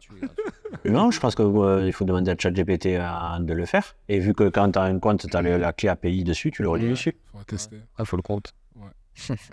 Non, C'est le partage de licence. C'est ça. On va prendre une licence, on se partage. En vrai, c'était 100% SEO, c'est ça. Non, sur autre chose encore. Ça, c'est un petit tips aussi. Vous voulez avoir tout plein d'outils, exemple SEMrush et tout ça, pour 15 € par mois, vous pouvez l'avoir pour 10 outils. Il existe des systèmes de partage au Pakistan et en Inde et tout ça, c'est groupe SEO Buy, ça s'appelle. Il y en a plusieurs comme ça. Et en gros, tu choisis ton package avec les outils que tu as dedans. Et quand on parle d'intelligence artificielle, avant que ChatGPT ne sorte et autres, moi j'avais déjà un outil d'intelligence artificielle et j'ai fait des publications sur les réseaux sociaux sur un 20 et c'est fait par l'intelligence artificielle bien avant que ChatGPT soit sorti. Okay. Et il existait bien avant ChatGPT, je vais peut-être dire 5 ans avant, Word AI. Ah ouais, c'est vrai, j'ai déjà vu ça. J'avais testé. Word AI. Et donc c'était pas encore, en fait c'était pas encore... ça va péter un peu. Sur les États-Unis, c'était hyper développé. Pour la langue française, tu vois, c'est ça le problème. La langue française n'était pas encore développée. Et donc là, si tu veux SEMrush, tu vas avoir Keyword Finder à Href, tu choisis tes packages et pour 15-20 balles, tu as ça. En gros, il faut que tu aies juste un Firefox portable parce que tu es configuré avec le proxy pour pas qu'il détecte qu'il y ait 2 IP différentes. Et. C'est tout seul. Ok. Donc intéressant. En tout cas, ça a permis de montrer qu'il y avait plein de petites astuces aussi pour se développer parce que en vrai, moi, ce que je vois le plus souvent, c'est que les gens, ils ont envie de se lancer, mais après, directement, le financier, il a un impact. Ouais. Et d'avoir des petites astuces comme ça dans l'émission, ça peut les motiver aussi pour se dire, ça peut les aider. Au final, déjà, on peut commencer sans rien, parce qu'avec WordPress, à part l'abonnement sur l'hébergeur, il n'y a rien d'autre à payer au final. On peut commencer vraiment... Même Divi, tu prends Infomaniac, tu as Divi dedans, compris dedans. Oui, de toute façon, même l'application, là, GPL Love, là, tu m'as donné, là, franchement, tu as des trucs à 2-3 € qui peuvent t'aider. Quelqu'un qui n'a pas un gros budget, il peut trouver ce qu'il lui faut. C'est ça. Mais comme je dis à mes étudiants, le principal, c'est de faire de la veille. Si vous ne faites pas de veille au bout d'un certain moment, comment je sais tout ça? C'est parce que je fais la veille. Quelquefois, avant de me coucher, je regarde des... mais l'algorithme, il a bien vu que je suis intéressé par TikTok, du contenu de qualité. Non, pareil, TikTok, j'ai pas TikTok. Il y en a plein qui balancent. Que sur Insta? Non, Facebook. On dirait, mais pas... Il faut arrêter de penser que Facebook, il n'y a pas du contenu de qualité. Non, il y a du contenu. Moi, je trouve qu'il y a beaucoup de contenu de qualité, mais il faut suivre juste les bonnes personnes. Je suis beaucoup d'Américains, d'Asiatiques, même des Français, et ils me donnent du contenu. Mais voilà, je dis, eux, ils font la veille pour moi. J'y vais, je me le partage, j'ai un groupe. Et, Non, c'est vrai que c'est pas mal. Avec les réels, là, les réels qu'il y a sur Facebook. Et en plus, le pire, c'est que des fois, sans faire exprès, la fois, j'ai posté une vidéo en réel sur Insta. Ça me l'a posté sur mon feed Facebook perso. J'ai fait plus de vues sur le Facebook que sur le Insta ou le TikTok. J'ai halluciné. Et en fait, j'ai fait mes merdes. Et du coup, je fais ça même. Mais je me suis aperçu que Facebook met plus en avant Et même des fois, des vidéos qu'après... C'est ça, je pense qu'ils veulent compléter TikTok. Du coup, Facebook développe beaucoup plus ça, tu vois. Et je trouvais ça pas mal. Et après, on dit que Facebook, pour en revenir, tu sais, l'évolution, on dit, ouais, Facebook, c'est vieux. Il faut savoir qu'il y a 7% de différence entre les 18-24 ans, c'est à 22 et quelques, et 25-34, c'est 29%. Il n'y a que 7% de différence entre ces deux tranches d'âge. On dit que c'est vieux. Non. Après, certes, tu as 40 et quelques pourcents de 35 ans et un peu plus, mais il n'y a que 7% qui se séparent. 7%, c'est ridicule. Ouais, bien sûr. Il faut voir le marché après. Parce que moi, comme j'ai vécu en Thaïlande, je peux te dire que Facebook, même les jeunes, ils avaient ça. Ils utilisaient grave Facebook. Genre, c'était la plateforme. Mais eux, ils postent comme s'ils envoient une photo sur WhatsApp. Tu sais, ils postent toutes les 10 secondes. Ils un peu comme le BeReal, où tu postes à une certaine heure. C'est tout le temps. C'est sur eux, là, le Facebook, ils l'utilisent, ils se pètent. Et par exemple, je me rappelle, il y en avait, ils mettaient leur caméra, ils mangeaient pendant une demi-heure en live, tu sais, sur Facebook. Ils font tout ça. Là, il y a un où on voit qu'elle mange une grosse quantité, ce film comme ça. Il y en a plein, en Indonésie, dans plein de pays, en fait, Facebook, c'est encore hyper populaire. Et qu'est-ce que vous pensez de Threads? Moi, je l'ai pas testé perso. J'ai voulu y aller et en fait, je sais pas. Moi, j'y suis pour y être. Et X? Je trouve que c'est qu'il a changé le truc. Toujours. Parce qu'il va y avoir. Moi, j'en parle pas du tout en cours parce qu'il y a tellement de chamboulements qu'on ne peut pas donner une certitude, dire il faut faire ça, ça, ça, ça. Je vais faire les Après, il y a les pros Twitter qui vont y rester parce qu'en fait, au final, même moi, Twitter, avant, j'y allais pas tant que ça. J'ai jamais trop utilisé. Après, il y a les pros Twitter, ceux qui aiment ce contenu. Je pense que ceux qui du mal Twitter, ils vont y rester. Après, Twitter, j'ai un compte comme lui pour dire que j'ai un compte, tu vois, mais en soi. J'ai essayé 2-3 trucs, j'ai rien compris. Je trouve que c'est politique. François, c'est très politique. Et après, c'est souvent des services pour les sociétés, pour les SAV, ou souvent pour le gaming. À l'époque, il y avait beaucoup de gaming. NFT, blockchain, ça a été beaucoup la plateforme pour les projets NFT, par exemple. Tout était sur Twitter, pratiquement. Et quand tu as les rapports du taux d'engagement sur Twitter, je crois que c'est le pire. 0,69, je crois qu'ils avaient. Non, après, bon, ça dépend de ce que tu fais. Je pense qu'il y a certains qui sont. Qui doivent percer, Après, chacun trouve son idéal, tu vois. Il y en a, ils utilisent GitHub, tu vois. C'est leur réseau, tu vois. Ils font de la documentation. Ah oui, mais tu trouves plein de plugins dessus. C'est un autre truc, quoi. C'est un autre truc, tu vois. Alors, on va parler un tout petit peu de toi avant de finir. Est-ce que tu as un projet ou objectif pour 2023-2024 ? Un nouveau projet? C'est secret, peut-être. Une petite pépite. Une pépite. Est-ce que tu as une pépite? Pas une pépite, plutôt une orientation, on va dire. Cette orientation, elle est difficile à mettre en place, mais mon frère et moi, on est dans la même optique. En gros, c'est qu'on a une agence, et ce qu'on fait pour l'agence, pourquoi on ne le ferait pas pour nous, mais plus développer. C'est-à-dire, au lieu de travailler pour des clients, le faire pour soi. Donc, après, c'est une orientation, se dire, voilà, on n'a plus à d'avoir la recherche du client, donc développer nos propres business. Développer plus nos side business. Moi, j'ai l'idée de développer les différents sites internet de vin où j'ai les noms de domaine avec une seule boutique et j'en fais plusieurs. Voilà. Faire pas mal d'automatisation pour sortir des sites en masse parce que j'en ai encore un paquet dans différents secteurs parce que j'ai pas que les secteurs, j'ai pas dit tous les secteurs où je suis. Il y a des secteurs qui ramènent quand même pas mal d'argent. Bien sûr. Mais voilà, c'est plutôt une orientation et il faut y arriver petit à petit. Et surtout, c'est ça le problème, c'est la passation, c'est trouver le temps. Trouver le temps parce qu'à l'heure actuelle, un projet, c'est pas pour décourager, je pense que vous allez être au même optique que moi. Quelqu'un qui lance un projet, c'est pas du jour au lendemain que ça va marcher. Si je dois donner un conseil, quand on lance un projet et un petit business à côté, à mi-temps, ça te permet de pouvoir vivre. Et à côté, tu travailles sur ton business. Parce que si tu travailles full business et que tu n'as pas beaucoup d'argent, il ne faut pas croire que c'est au bout de 2 mois. Parce que tu peux trouver, comme disait, les produits winner, les produits gagnants. Peut-être que tu vas dire, c'est celui-ci, non, mais tout compte fait, c'est pas celui-ci, ça va être un autre, tu vas tester autre chose, ou tu vas tester de l'affiliation, tu vas tester tout plein de systèmes, voilà, de business en ligne. Non, et quelque part, une certaine sécurité. Et c'est là aussi où, moi, la passation, il faut que je la fasse progressivement, pas laisser là où l'argent rentre le plus rapide, c'est les clients, hein, parce que un projet, ça met du temps. Ça met du temps, je sais pas vous, mais... Ouais, le service, ça ramène du cash directement. Après, c'est sûr que c'est de la gestion, du temps. Et après, tout dépend pourquoi les gens ils souhaitent se lancer. Mais après, en fait, on est dépendant des clients, au final. C'est ça.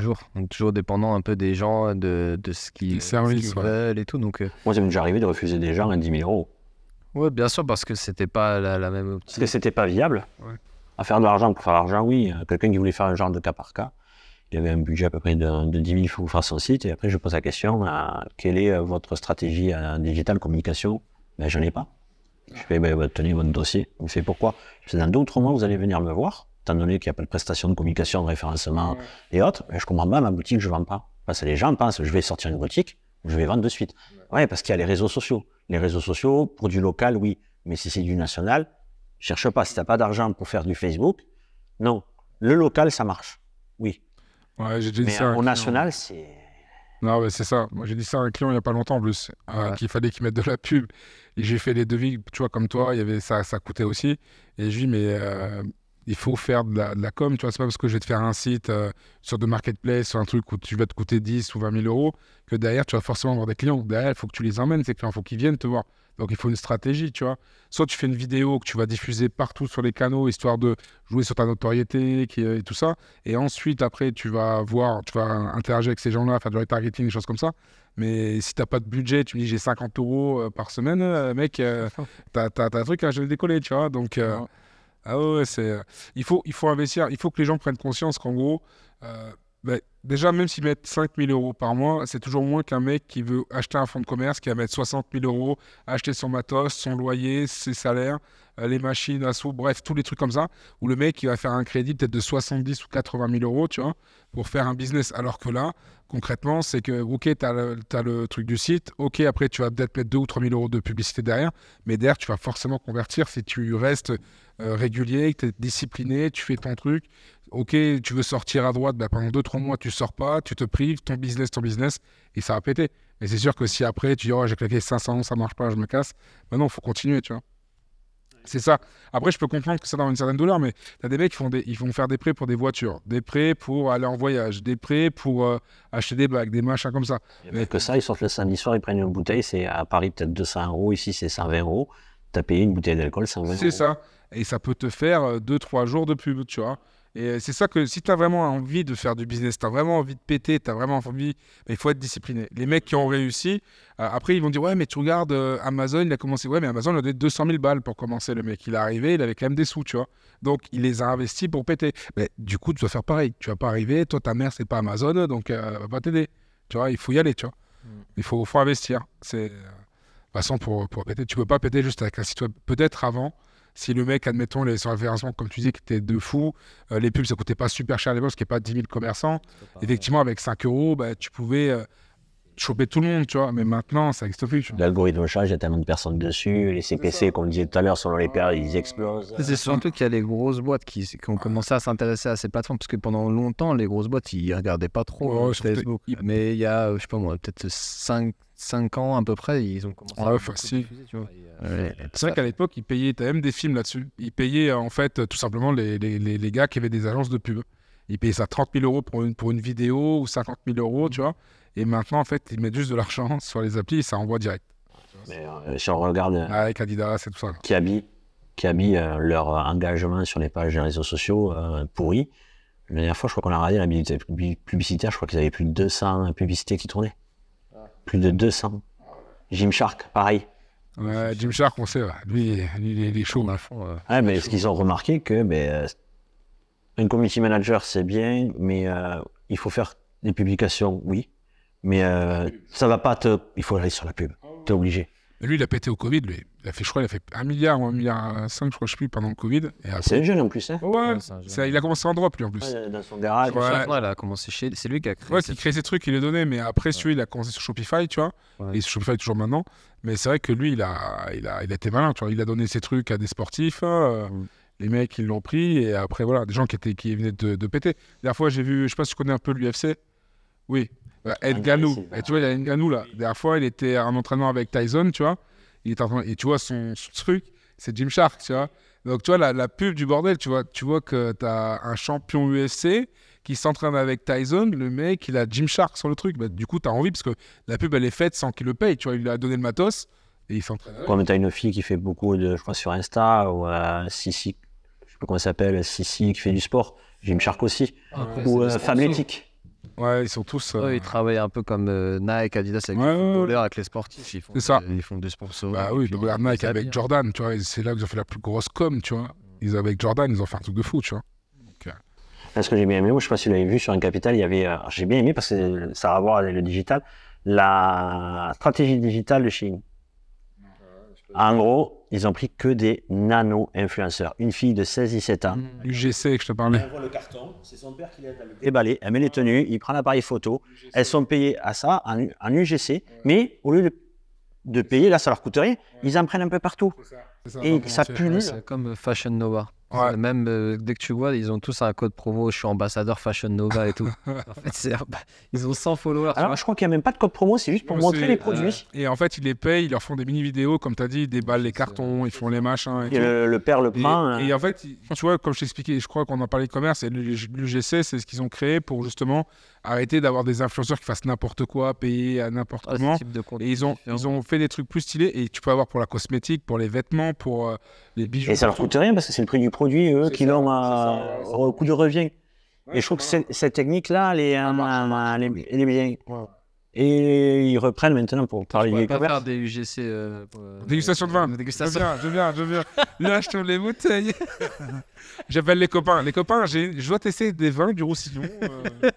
Et à propos des UGC, vous avez vu comment ça s'appelle les stories pour les sites e-commerce? Les stories. Moi, j'ai vu que Shopify fait beaucoup de pubs. Non, c'est-à-dire en dessous de ta fiche produit, du bouton, tu as les petits ronds de story comme ça. Tu as une société qui jouait, elle s'appelle JON. Et en réalité, tu appuies, tu as ton UGC qui est dessous. Mais c'est intégré à ton site internet en dessous du bouton d'appel à l'action. Ouais, ils ont fait. C'est des web stories. J'ai vu ça, un plugin la dernière fois avec un gars, il y avait ça, tu cliquais, tac, la vidéo elle sortait. Ouais. C'est nouveau ça. Ils essayent maintenant de les implanter. Ils utilisaient déjà la vidéo pour augmenter le taux de conversion. Je pense que tu vois la personne qui t'en parle. Si. J'ai dû voir déjà ce truc. Mais parce que moi, je sais que nous, on intègre des fois les vidéos produits, tu sais, avec le code YouTube, là, tu sais, l'iframe qu'on met sur les pages produits. Mais ça, je ne connaissais pas. Ce nouveau plugin. Alors, c'est pas un plugin, c'est une société Join, Join, voilà. Il y a beaucoup de publicité sur... Alors, on regardera, parce que tu nous as donné pas mal de tuyaux. De toute façon, on va te surnommer sur la chaîne Huggy les bons tuyaux. Pour ceux qui ne sachent pas, c'était un vieux film où les mecs, ils balançaient plein de tuyaux. Starkey Hutch. Huggy les bons tuyaux. Franchement, il a des bonnes pépites. Ouais. C'est sympa. Pour nos auditoires, c'est pas mal. Est-ce qu'on peut te suivre quelque part sur les réseaux? Alors, vous savez quoi, les coordonnées, c'est le plus mal chaussé. LinkedIn peut-être. Ouais, si, il a un bon LinkedIn. Non, mais après, c'est si t'as envie qu'il te suive. Mon LinkedIn, il n'y a rien. En réalité, ce que j'expliquais aux personnes, quand vous n'avez pas le temps, mon LinkedIn, il m'a permis de faire des leads sans rien faire. En gros, j'ai fait un truc simple. J'ai mis une phrase, un texte et autres. En gros, il faut que ce soit un aimant.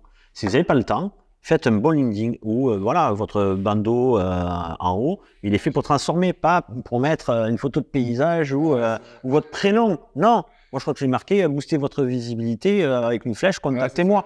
Et dans le descriptif, si vous voulez avoir plus de visibilité, contactez-moi. Sinon, c'est vos concurrents qui vont le faire avant vous. Ouais, c'est ça. J'ai vu ton message, c'était pas mal.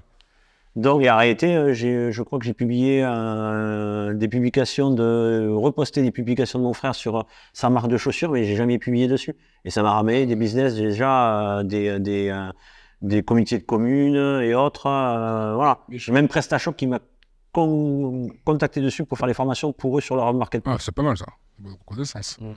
Mais d'ailleurs, là, tu as parlé de ton frère, mais je crois que ton frère, en plus, c'est une pépite aussi, il me semble. Numéro aussi, oui. Ouais, je crois que les marques de chaussures, c'est un truc de recycler, c'est un truc pas mal. Cure de poisson, semelle avec du matelas, c'est une cure de sturgeon.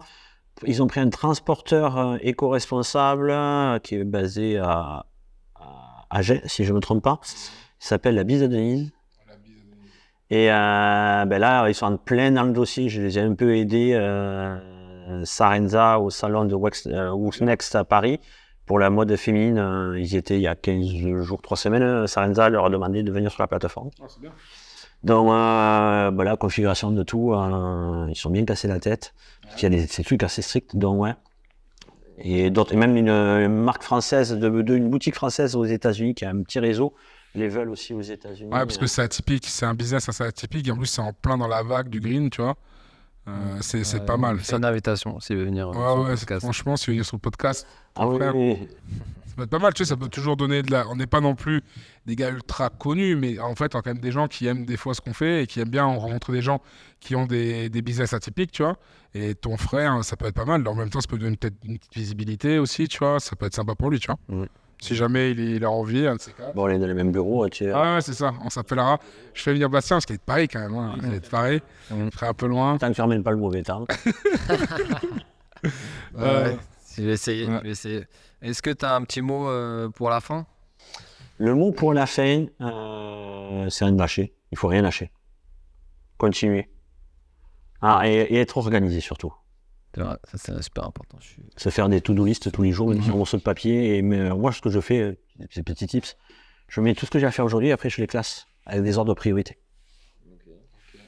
Et ça, c'est la tâche la plus importante, je le fais. Et après, je travaille beaucoup avec du Pomodoro.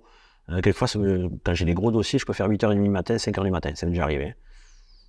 Donc, Pomodoro, 20 minutes de travail, 5 minutes de pause. Au bout de 3 fois, on prend 20 minutes de repos. Je le fais. Et moi, j'ai un petit tips. C'est que je joue à un jeu de cartes, ça s'appelle Rugby Cube. Dès que je vois que je perds, je sais que mon cerveau est out. Donc j'arrête de bosser. Oui, parce que c'est un truc de réflexion, le jeu. Je me dis, bon, voilà, là je m'arrête. C'est mon seuil. C'est ce qui te permet de voir si tu as atteint tes limites. Après, il faut faire attention à ça. Il ne faut pas non plus faire un burn-out. Tu vois. Même si c'est une passion, il faut prendre du temps. Et après, faut se protéger. Il ne faut pas oublier aussi que derrière, si tu passes toutes ces heures-là, imagine, tu fais ça sur des mois, finalement, tu oublies les autres derrière. Tu vois. On a aussi nos familles. On a aussi ma compagne, elle n'a rien à me dire. J'arrive à faire la part des choses. La part des choses, et elle n'a pas tellement qu'elle me voit bosser. Mais la part des choses, c'est qu'elle veut que je lui apprenne. Donc samedi, on a une session où je lui apprends à faire du PrestaShop. Elle faisait du MLM sur les réseaux sociaux, j'ai expliqué un peu comment fonctionner sur ça. Et elle m'a étonné. Mais tant mieux, elle veut faire plaisir à son homme. Ah non, c'est elle, pour ses propres business, qui le veut. Et pourtant, elle n'est pas du tout du boulot. Ouais, mais elle a envie d'apprendre. Notre amie, c'est ça. Hein. Ma soeur, elle travaille dans les chaussures, elle est devenue rédactrice web. Et je pense que c'est toi qui as de tirer le truc de « Ah ouais, mais c'est pas mal, ça, on peut travailler où on veut, quand on veut. » Parce que finalement, même si tu fais de la rédaction web, tu peux travailler en bord de plage, tu fais ce que tu veux, il fait ton ordi. Bon, il faut être au calme quand même. Ma soeur, je vois, elle a 2 gosses. Ah oui, ça me fait trop calme. Moi, je sais que des fois, quand je suis en manque d'inspi, des fois, je vais dans des cadres ouverts, tu vois, ça me permet vraiment de voir autre chose, tu vois. Moi, les clubs ici de plage où je peux me poser, tu vois, j'en ai fait quelques-uns l'été. Plutôt que d'être enfermé quand il fait chaud, je préfère partir, ça me permet de... Ouais, après, on est tous un peu différents, tu vois, mais... T'as moins de concentration, quand même. Oui, genre. Ouais, moi, il faut que je sois... Alors moi, après, je suis très fêtard. Si tu mets dans un club de plage, c'est pas pour les bosser. Tu vois, je vais faire la part. On parle MLM, non, je vais boire. Voilà, non, voilà. Le conseil, c'est vraiment d'être organisé la veille et rien lâcher.